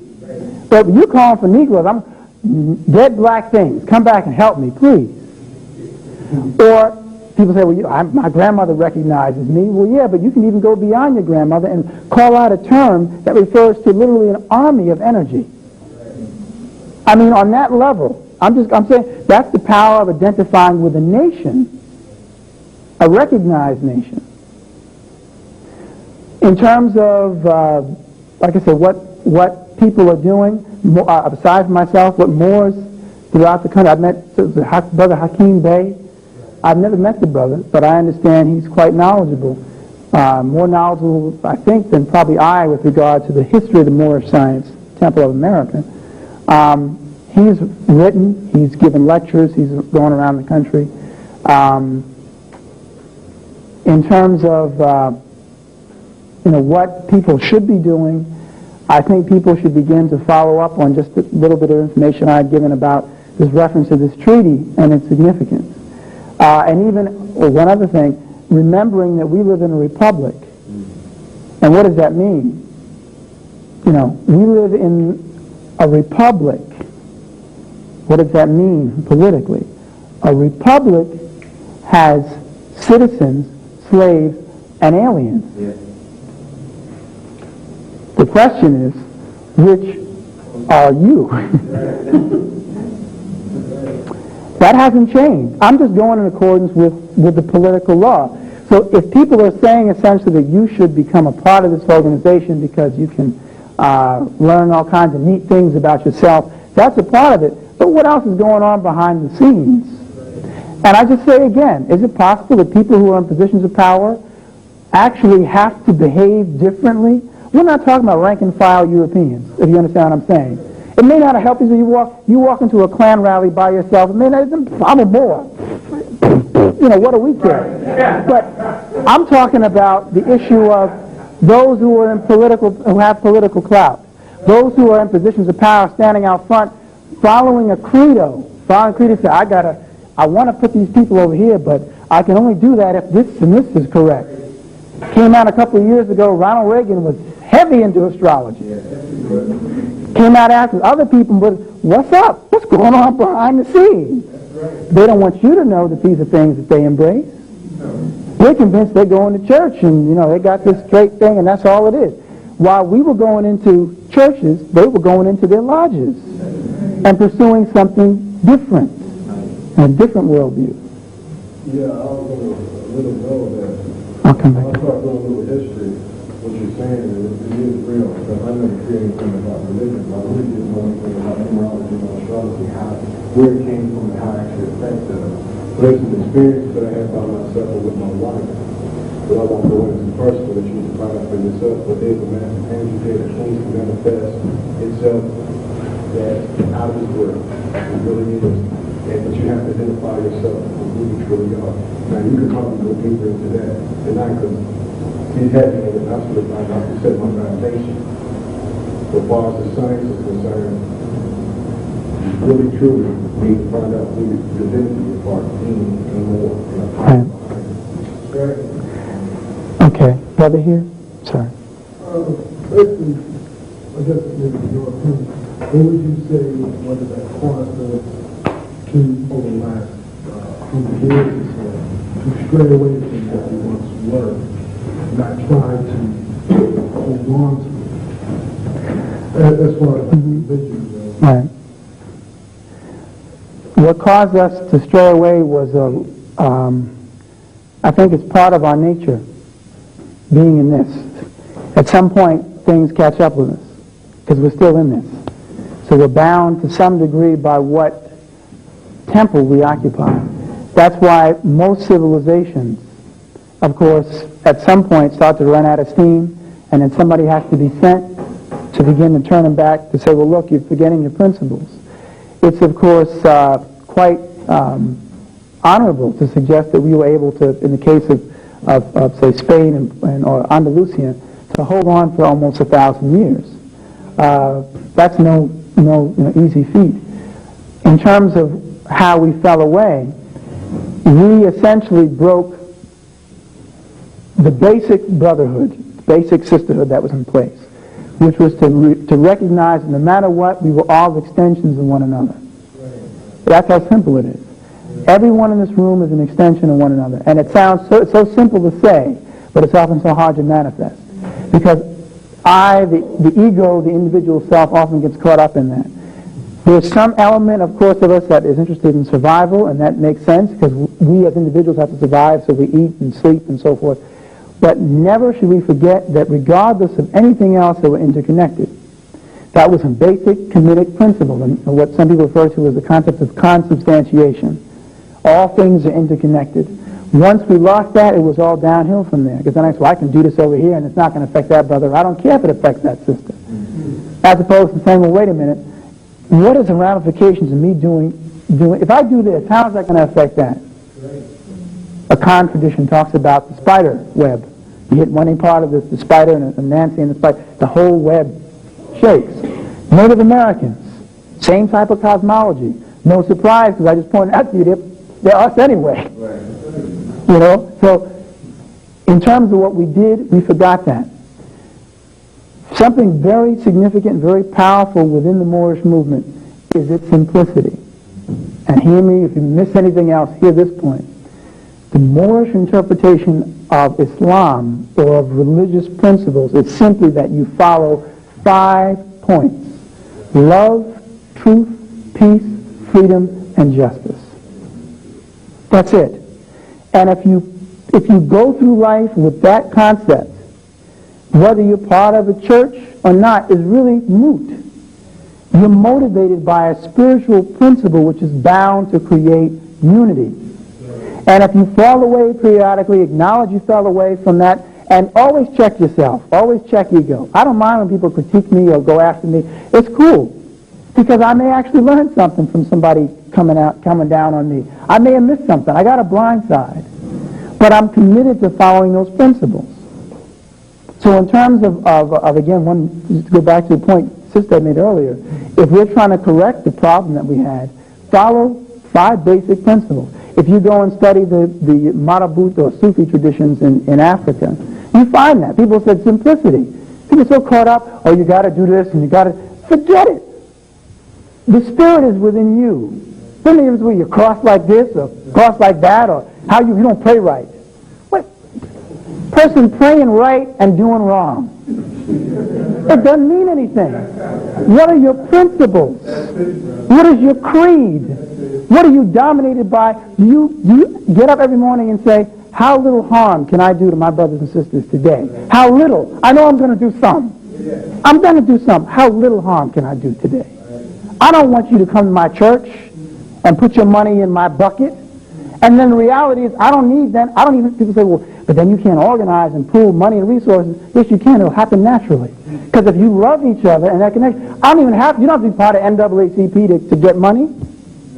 Well, brother needs some money. Well, brother, well, hold on, I got something. We want to do such and such. Well, I can afford, well, I can't help, but give me a while, I'll see what I can do. That's what we're talking about. That's what the other forces can't control. They can control organizations. They can gang bust an organization and get up in there, and all kinds of agent provocateurs can take you off in other directions. But if the people are like, I don't really have to put it here. I just have to put it here. I got to do something in the community. So that's my approach to dealing with that dilemma. Because like I said, I've met so many folks who different sects and different positions, and then I start talking, and they turn me off because I am a member of Moorish Science Temple. They didn't hear anything I said after that. They're not interested in really making a change. They're interested in following their ritual. And I'm not interested in ritual. I'm interested in spirituality. So what was Thank you. I'm sorry, brother? Love, truth, peace, freedom, and justice. And so I've heard some brothers and sisters say, in that order. In that order. All right? I'm standing there, brother steps on my shoe. Oh, brother. All right, brother, you step, man, get out my face. But you step. Love is operating, right? Not justice. Justice is after he stepped on my shoe and then yelled, I should knock him out, right? But no, love, no, it's not in that order. So that's essentially what I'm dealing with. Okay. Oh, I'm sorry. Brother over here had his hand up, but I'll come back over you. Do you know of any more in the United States that went to the World Court of Islam for the treaty and used this for atrocities that the United States has been committed? I don't. And I think there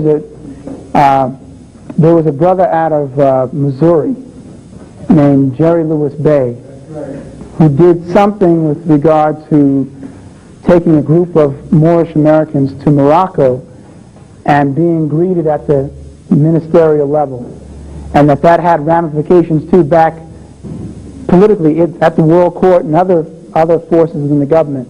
But I don't know anything beyond that. I don't know of anyone who's taken that, like you said, to the World Court. And I actually see some political and legal issues that would arise too over that issue of reparations.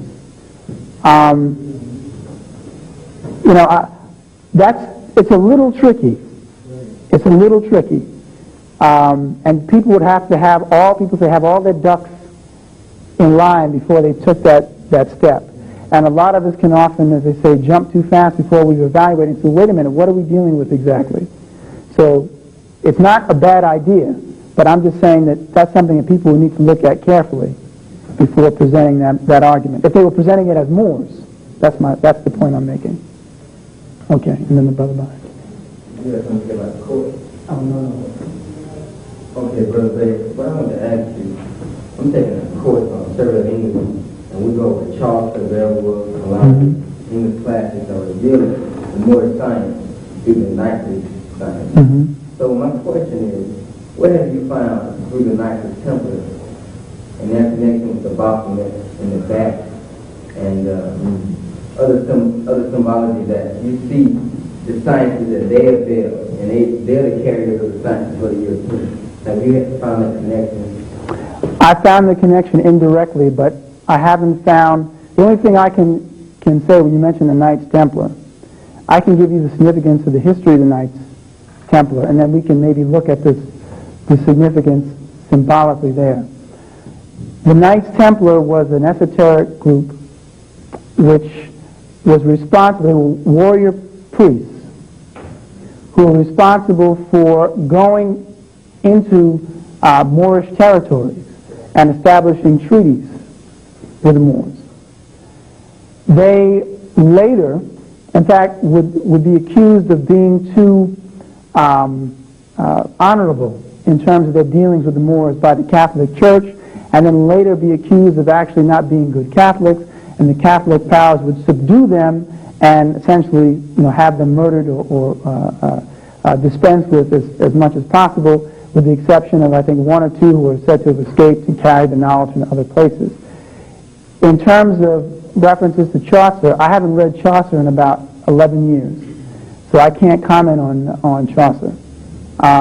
That's something which is not part of what I've looked at so far, so I can't say anything. If you know, or if you want to add something, I'd like to hear it. So. I was just curious what you had to say about the Knights Templar, and were they trained by Sufis, or what was the connection there? Well, they were definitely. It could be argued that they were influenced by Sufis because they fraternized among these Moors like it was nothing, and that's what created the problem for them with the Catholic Church. You could say that they were seen as kind of like this fellow Rogers II, kind of playing both sides of the fence and not really sure where their allegiance was. Another group known as the Mozarabs was similar. The Mozarabs were Catholics who began to take on the accoutrements of Moorish culture and had their own interests. And when the Catholic Church needed them in some cases, they were like, sorry, we got our own agenda. So that seems to suggest that the Knights Templar would have been in the same situation, as would have been the Hospitallers, which were another group that existed in the medieval, quote unquote, medieval period, and had a similar task. Hotel, Brother Matt. You mentioned earlier that you thought, or that it was your position that the people, those of us, our ancestors who were here, are Moors, and that we were enslaved here, some of them. Right. Okay. My question is, I think historically we can see that the Moors had some motive for attempting to civilize Europeans, and that there was some conflict there. They did engage in barbaric type warfare. Mm-hmm. Okay, if in the 1800s, 1700s, which is fairly recent history, the Moors here were in contention with Europeans, why did they not engage the Europeans in warfare? In the 18th century, you're saying? Well, 1800s, 1700s. Can you ask me why? Yeah, why were the Moors here subdued? There were Moors here who were engaged in conflict with different European nations, especially the Spanish. Those Moors who were living in the Americas often would have aligned with the English against the Spanish. The Barbary pirates, so forth, that were on the high seas were essentially at any European nation's whim, which again goes back to my point earlier about the fragmentation. Some Moors would align with the English to fight against the Spanish. Some Moors would align with the Spanish to fight against the English. And then when these United States is established, you have Moors in the Americas who now choose to align with the United States, thinking that the United States founding fathers or those in positions of power would have a different agenda, would treat them differently and give them access to power. So in terms of why they didn't, or in terms of the issue of why they didn't fight Europeans, there were Moors that did and there were Moors that didn't. You can find references to treaties and laws where Moors who were in amity with various powers would be excluded from laws saying you can't do certain things. The fact that they would have to make that specific, say Moors in amity with, they were saying that there were Moors who weren't. And those Moors who weren't would often find themselves, I would argue, probably being pushed further and further into the interior of the Americas, probably aligning with Native Americans who had still maintained control of the various regions, and fighting pitched battles all the way. But again, there were those Moors who found themselves in different situations and elected to take different courses of action. Yeah, I heard you mention Moors in Spain and some places. What about mention in this book, ancient modern Britain, were they also In the British Isles, that's right. before the English, the English people got there? When they, Well, certainly before the rise of England, England becomes England after the invasion of the Normans, right? And I think that's 11th century. And then the Magna Carta comes shortly afterwards. There were African people residing, or Moors residing in the British Isles, probably as early as Egypt, because there are references in the Scottish Chronicles, which is a 16th century text about the history of Scotland, which says that the people of Scotland had settled there from Egypt. Right, and talk about the kilt and even the style of music. I'll tell you straight up, I love most Celtic music. For something, it just does something to me. I mean, true Celtic, when you hear it, sounds like somebody, or say a sister or brother singing, the trills and the up and down and the drumming and the rhythm. That's not English music. And that presence would, of course, be subdued over time as the Angles or the Saxons began to get control of the region. And I think, like when I mentioned before about the name Coil, the son of the black stranger, that could be a legacy not of the Moors of the Islamic period, but the Moors of an earlier period, of the, people say BCE, which is indeed possible. So, and again, I think what I try to make clear is when you talk about the Moors as definition of Moor, the best definition that I can give then for clarity is I don't put the Moors only within the context of Islam as in 8th century, excuse me, I should say as in 7th century religious tradition. The Moors as a people have been here been on the earth since there have been people, since there's been earth, right? And if they entered into the British Isles calling themselves Moors, and then the Latins, meaning the Romans or the Greeks, were calling them Moros, essentially just added an us onto the end, or an us onto the end. They were simply calling them by what they call themselves. But like I say, your reference, it's a good one, I'm glad you brought that up, the fact that there is clear evidence of a pre-Islamic Moorish presence, if you will, in the British Isles. And what simply happened was that those people were subdued. When I saw, anyone saw the movie Rob Roy? Yeah. Okay. And what's his name? I think his name was William Wallace, who was this hero, this national hero. I just wonder, this is just a question, I just wonder if when they start talking about these national leaders in that era, if we're not talking about people who would have looked more like you or I in those isles at that time. I mean, it's something to consider, particularly when you look at the coats of arms and you see that. The name Mac is a reference to the son of a Moor. That's right, Mac Douglas, Douglas, behold the son of the black man. So the reality is we were everywhere. The only thing that, creates some problems, of course, is some people still think of Moor within the context of Islam and the Arabs. So once you say Moorish, in most people's minds, you've confused them, because their reality of Moorish is only the people living in Spain and Portugal and in Morocco who were Muslims. And that's the battle that I'm fighting, to try to get people to understand that before there was the religion of Islam, there were Moors. And notice I said the religion, because Islam just means submission to the will of the Creator, has been here again as long as we have been here. And that's why the Moors, too, were generally the ones who historically were much more malleable with regard to their interpretation of Islam. And even to this day, if you come into contact with those who follow what's known as traditional Moorish interpretations of Islam, they're not well received by the orthodoxy in Morocco.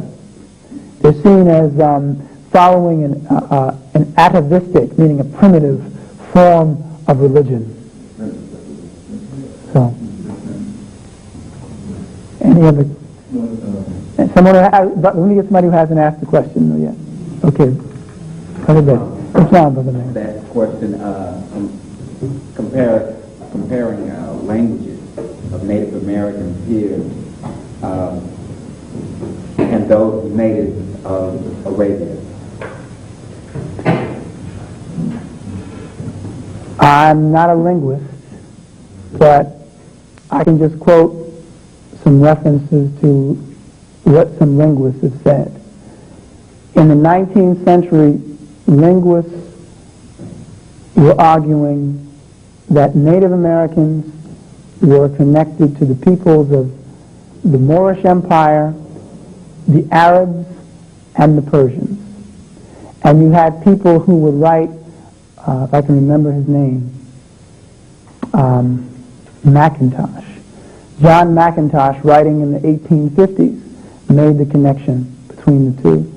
Of course, Barry Fell, who is a linguist, who wrote the book on America BC and Saga America, 2 books, in Saga America, who is a linguist, pointed out the connections between the Arabic language or Arabic dialects and Native American dialects. I find it interesting that you find among the Cherokee, for example, many Arabic phrases. There was a sister who was a friend of mine who was from Morocco who visited a reservation. And when she finished talking to this family, this elder, she turned to leave and the elder said, "Salam alaikum." And she said, "Alaikum wassalam," and rolled her eyes and said, "You speak Arabic?" He said, "No, I speak Cherokee." The fact that something like that would occur suggests that there is correlation. Now, that could be indicative of an Islamic era migration, an Abu Bakr II migration, a 12th century migration. That's possible. But it's also possible that, the Arabic language, which is actually related to Aramaic and Ge'ez and Amharic, which are Cushitic languages, are seen to be connected to people, again, of the African and Asiatic world. So I wouldn't be surprised if you would find connections between Native Americans here and those in the Arabian Peninsula as well. Islam, brother man. Give us a correlation of Jurali, the Ishmaelites, and present-day Mormons. The Ishmaelites I can't say too much about, because I honestly don't know much about the Israelites. The Mormons, I can only say that some of their own former members have written books saying that there is a correlation between Islam and their teachings. I also find it very curious that they would say that the angel Mormon would bring down the Book of Mormon to them, and Mormon means Moor or African. And I find it interesting also that they would talk about the existence of African peoples in the ancient Americas. I also find it significant that they would have a hierarchy in terms of the heavens, what happens to you when you pass out of this flesh, that reflects elements of Moorish concepts of reincarnation and going on to the next level, going to school, going to another planet to manifest your or learn your next lesson, if you will. Those are some examples, like I say, of those connections. And of course, Joseph Smith is from upstate New York, which in the 1800s was a bastion of esoteric activity, and which was still known to have connections to Native American traditions and African traditions. So that's about all I guess I could say. You're welcome, brother man. Okay. Go ahead. Any other questions? I was going to say, I think Israelites have connected with assassins. But anyway, my question was, have you seen anything that revealed that Moor has a nomadic reference based on connection with Persian, Chaldean, and your Tibetan connection and your Buddhist connection. They fit type of order. Okay. I would say that it would be very easy to argue that the Moors were a nomadic people, given the fact that, like I said, we were in so many different places. Of course, we did settle. I mean, we would migrate, but we would settle. We would migrate, we would settle. So all I can say is, based on the historical record, yes, I would argue that the Moors were also nomadic, which is why what a Moor is somewhat hard to pin down at times, because you find it in so many different places. People will try to say, like I said, Moors aren't Africans, because we find evidence of people known as Moors in Asia. Well, excuse me, but you were in Asia too. Canaan, for example, was an extension of Africa. We're so land-based now in terms of we're focusing on the African continent, when much of the world, if not the whole, they would say the whole world was where we were. So, you know, I just try to remind folks again, don't get caught up in our geographical locale so much as in the phenotype of the people, meaning the physical appearance. That's why I say, Moors to me is a primarily Africoid people with primary cultural and historical connections to Africa and Asia. And then you could even extend that and say, well, to the Americas as well, but I just say particularly Africa and America.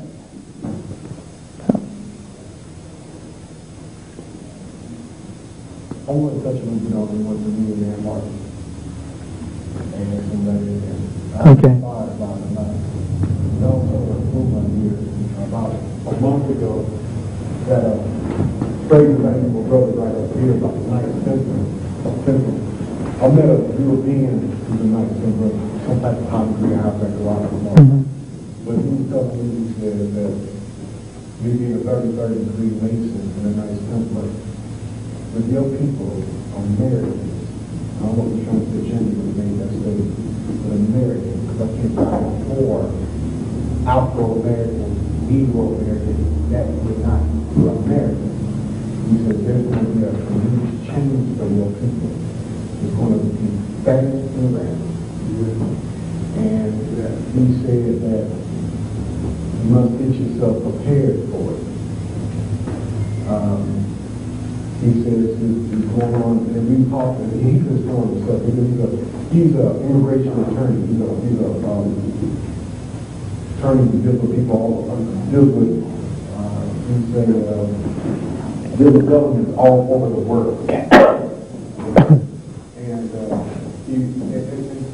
I wanted to feed this into you so you can feed that these Europeans come and feed. I'm going to exterminate it. I'm up in his house killing bugs, and he's bringing this to me. Right. Man, that blew me away. He was saying that he was telling me this.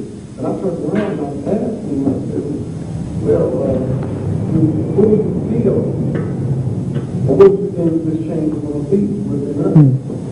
He said, the unity is going to come together so fast that a lot of this is going to be. If you're not healed, Right. on the body, Right. like a disappearing. This is not the exact words, this is what he was saying. And again, he figured he was. Can I ask you a question? Did he know you were a Moor? I told him. So he told you were Moor first, before he went into this? No, I did not realize. No, I turned around and I said, no, I did not say, what you know about the war? Because he speaks about 5 or 6 different languages, and his wife does too.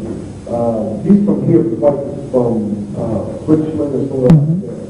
And so I said, tell me about these wars, man. I hear that these wars, man, was here before these slaves ever came in. Now he was all over the world and so forth. Man, I was trying to But you said that. Now, I'm saying this guy is, I'm saying, it's real.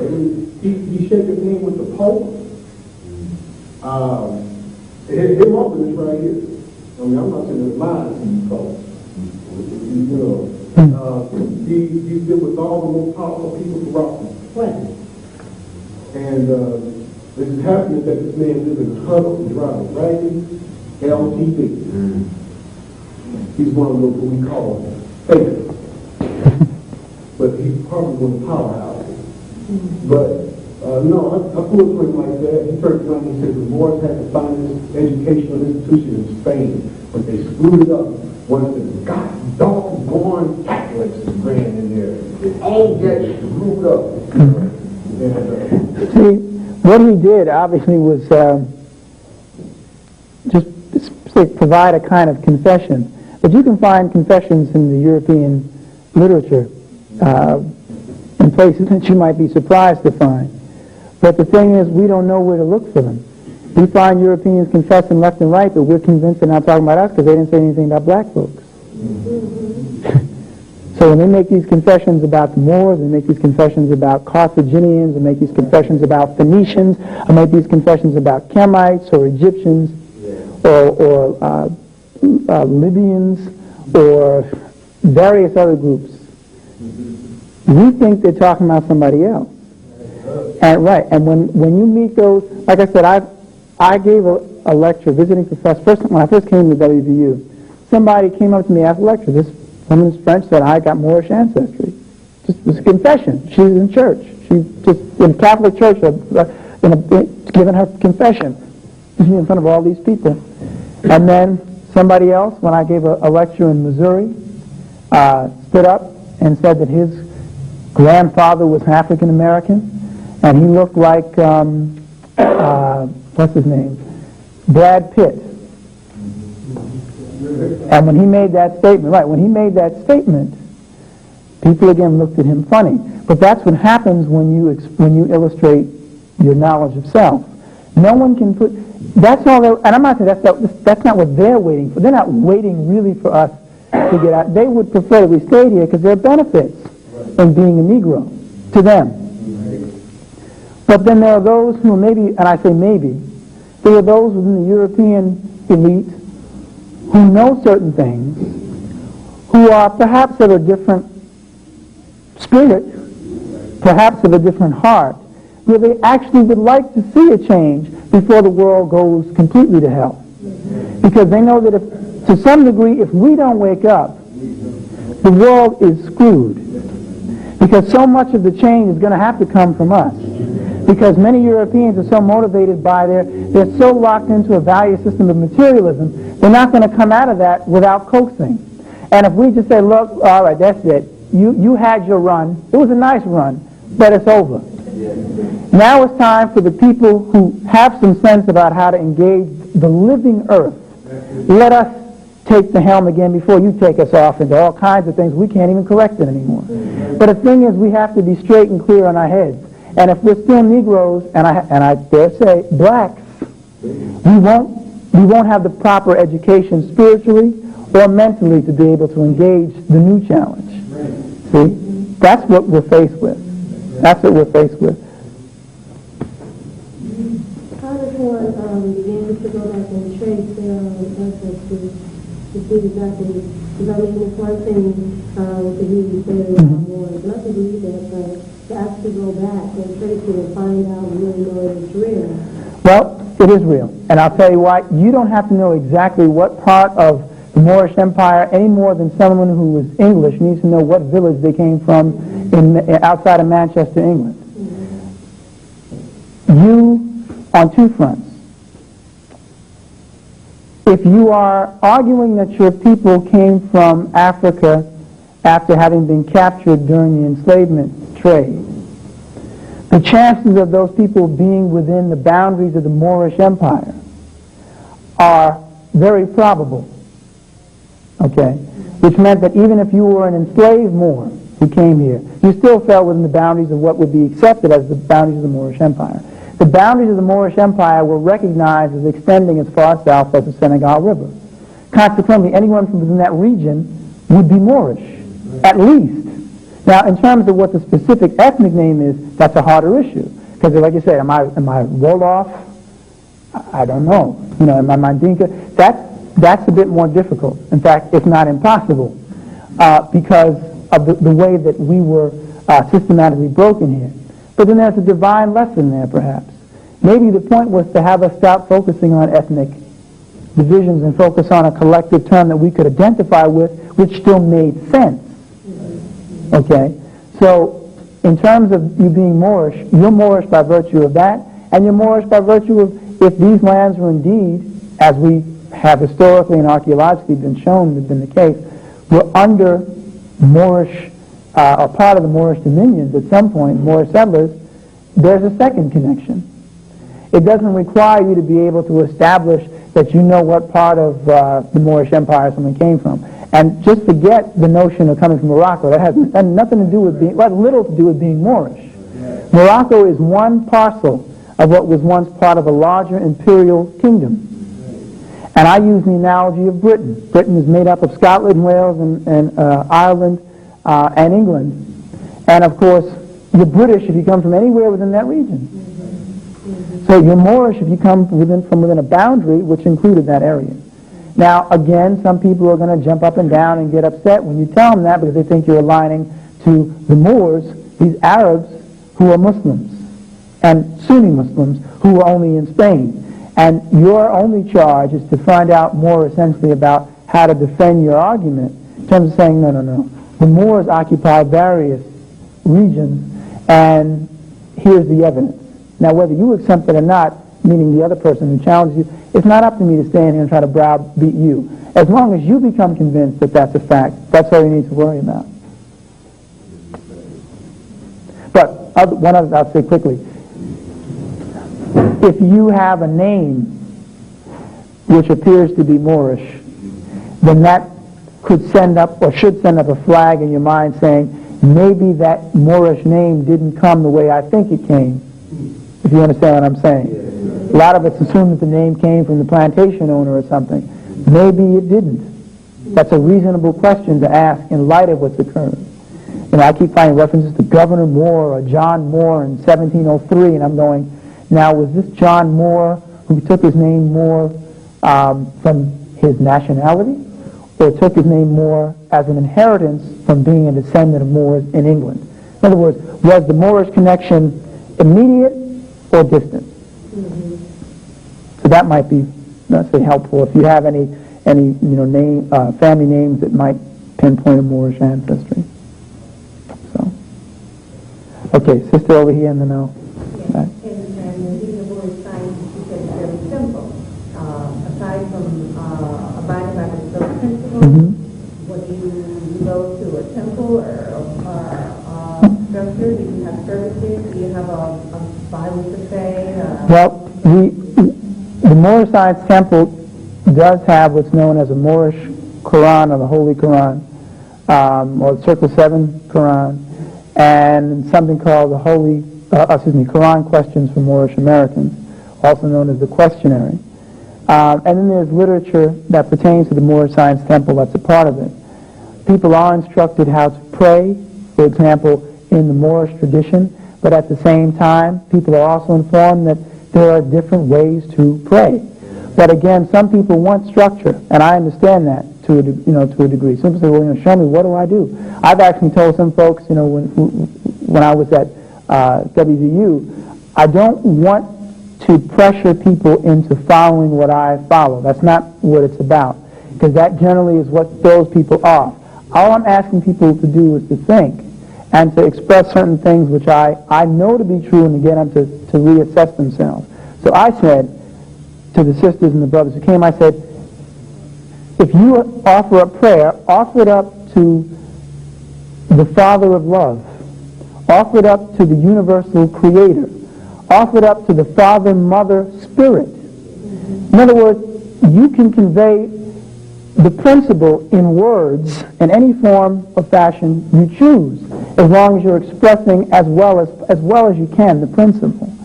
So to offer up prayer in that fashion, and in the Moorish tradition, one also stands with one's hands out, which also happens to be the prayer stance of Isis, which is very significant, which also happens to be a prayer stance in general for the ancients of the Nile Valley.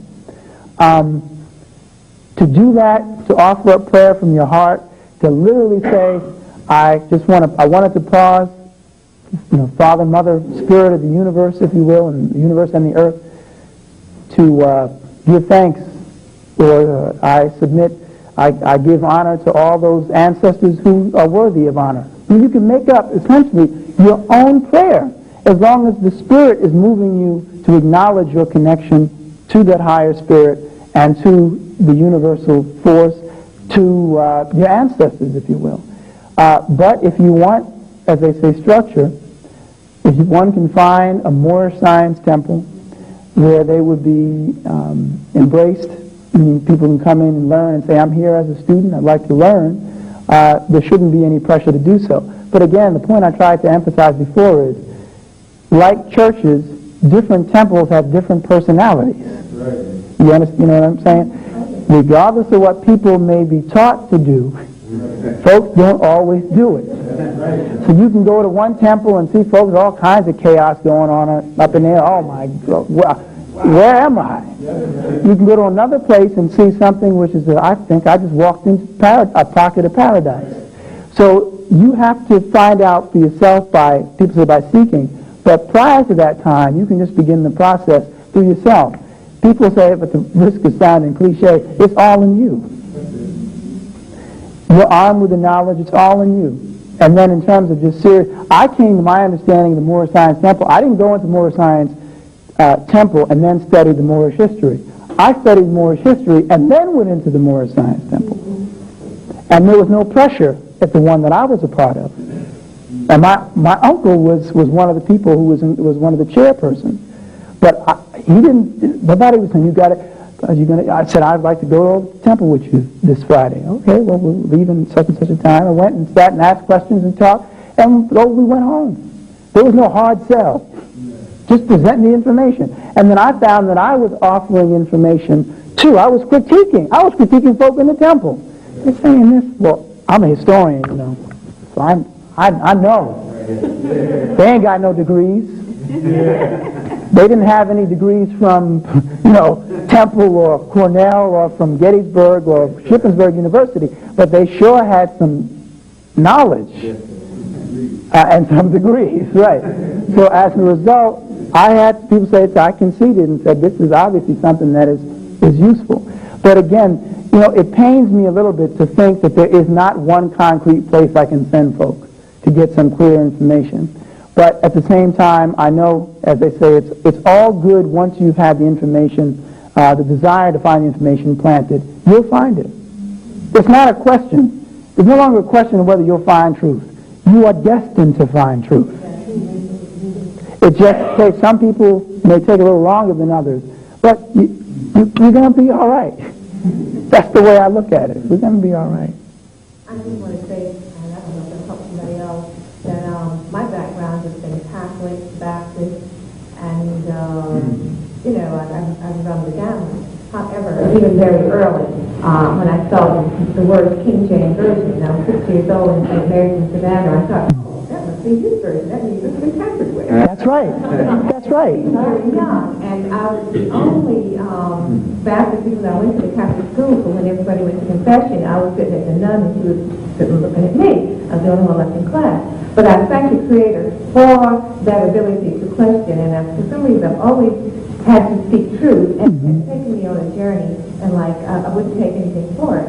So I've come out of the big church where I was on the board of trustees and singing and whatnot because I just was not being filled spiritually. Right. But I did believe the Spirit moved me. And if you are speaking truth with all your heart and soul, it will move you, and you will be on a journey. That's right. Don't be afraid to move. And I've always asked that I be guided and not leading to my own understanding. Let the Spirit guide me. When you rest in that, you will be able to discern what is true and what isn't. Right. I found an element of truth even with my Hebrew Israelites, even with my Baha'i friends, but they are none of them sum total.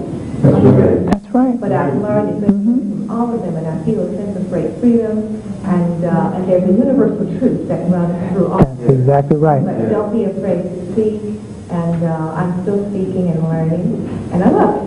And I know I'll get there. That's right. You're destined. And like I said, that's the Moorish position, is that universal thread, is those 5 basic principles. Yes. The Baha'i basically believe that all religions have universal truth within them, and that's why they give honor and respect to all universal religions. They follow a Muslim who took was at odds with the Shiite and Sunni tradition because he was giving honor to that principle a little too much. And as a result, he then would have a group which would create its own thing known as the Baha'i, the followers of the Baha'u'llah or the Bab. So we recognize that the fact of these principles, what we're supposed to be focusing on. That's what I said. I'll tell you the truth. I've gone to the AME church at times in my town. There are no Moorish temples where I live. I've gone to African Methodist Episcopal Church sometimes just to hear something uplifting spiritually. And I was able to do that until I was told that the minister didn't want Muslims coming to the church because we were bringing in our own spirits. And that scared me. And I said, well, maybe I can kind of understand his point, so I went downstairs to the rectory and saw Jesus of Norway instead of Jesus of Nazareth on the wall. And when I saw Jesus of Norway, I said, well, no, I don't think, maybe I was here because other people were giving the sermons. But once that came out, I said, I can't deal with this anymore. But my point being that I can feel comfortable anywhere where there's a spirit of love, truth, peace, freedom, and justice, and anywhere where we are with those principles. With those principles. I don't care what anybody calls himself. I'm concerned about your creed. And you don't have to follow my ritual. Just follow the creed. And like I said, get up in the morning and say, how little harm can I do to my brothers and sisters today? How little, that's all. I know, like I said, I know something's going to happen, but when I do, let me check myself immediately and then go back and see if I can correct it. Islam. Would you please speak on Benjamin Banneker-Bey? Benjamin Banneker-Bey.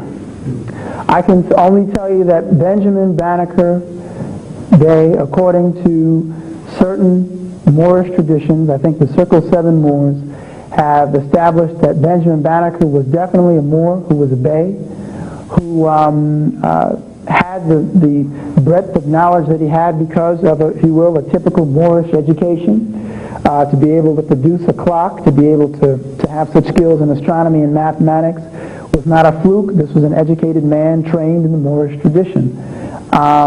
This is someone who was free, is known to have been free from Maryland, and that's the extent of my knowledge on Benjamin Banneker-Bey.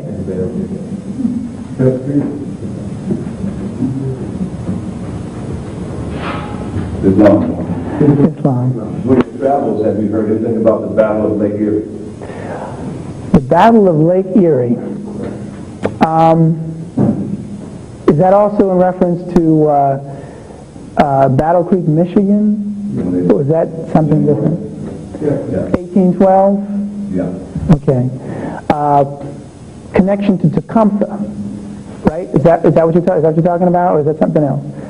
Tecumseh, who was a Creek, who was also in Moorish American tradition, and I have to stress that, referred to as Tecumseh or Tecumseh-Bey, whose brother was the prophet Tenskwatawa, who was trying to unite the indigenous peoples of this land against European encroachment into Indian territories, and who had tried to get people to go back to the traditional teachings and to reject the European emphasis on drinking and European ways of life, European interpretations of Christ, and basically fought the last pitched battle at Battle Creek, Michigan. And that was, according to Moorish American tradition, the year, I think it was 1813, when the flag, the last Moorish flag in these lands, went down. And then it would not be taken out again until Noble Drew Ali would get it from Washington. And that's part of Moorish American oral history. Unfortunately, to be able to affirm that with outside documentation has thus far been very difficult. And I submit that if anyone ever gets any information, primary source information, dealing with Tecumseh and the battle, please let me know. And that goes out to anyone who may see this video as well, because if we can begin to channel the information in and then be able to distribute it and get it out to people, then we can make better cases for our physicians. But that's the best I can do with... what time is it? 9:30, okay. Any questions? Thank you, Brother Ben. Thank you. Thank you, brother. Thank you, sister.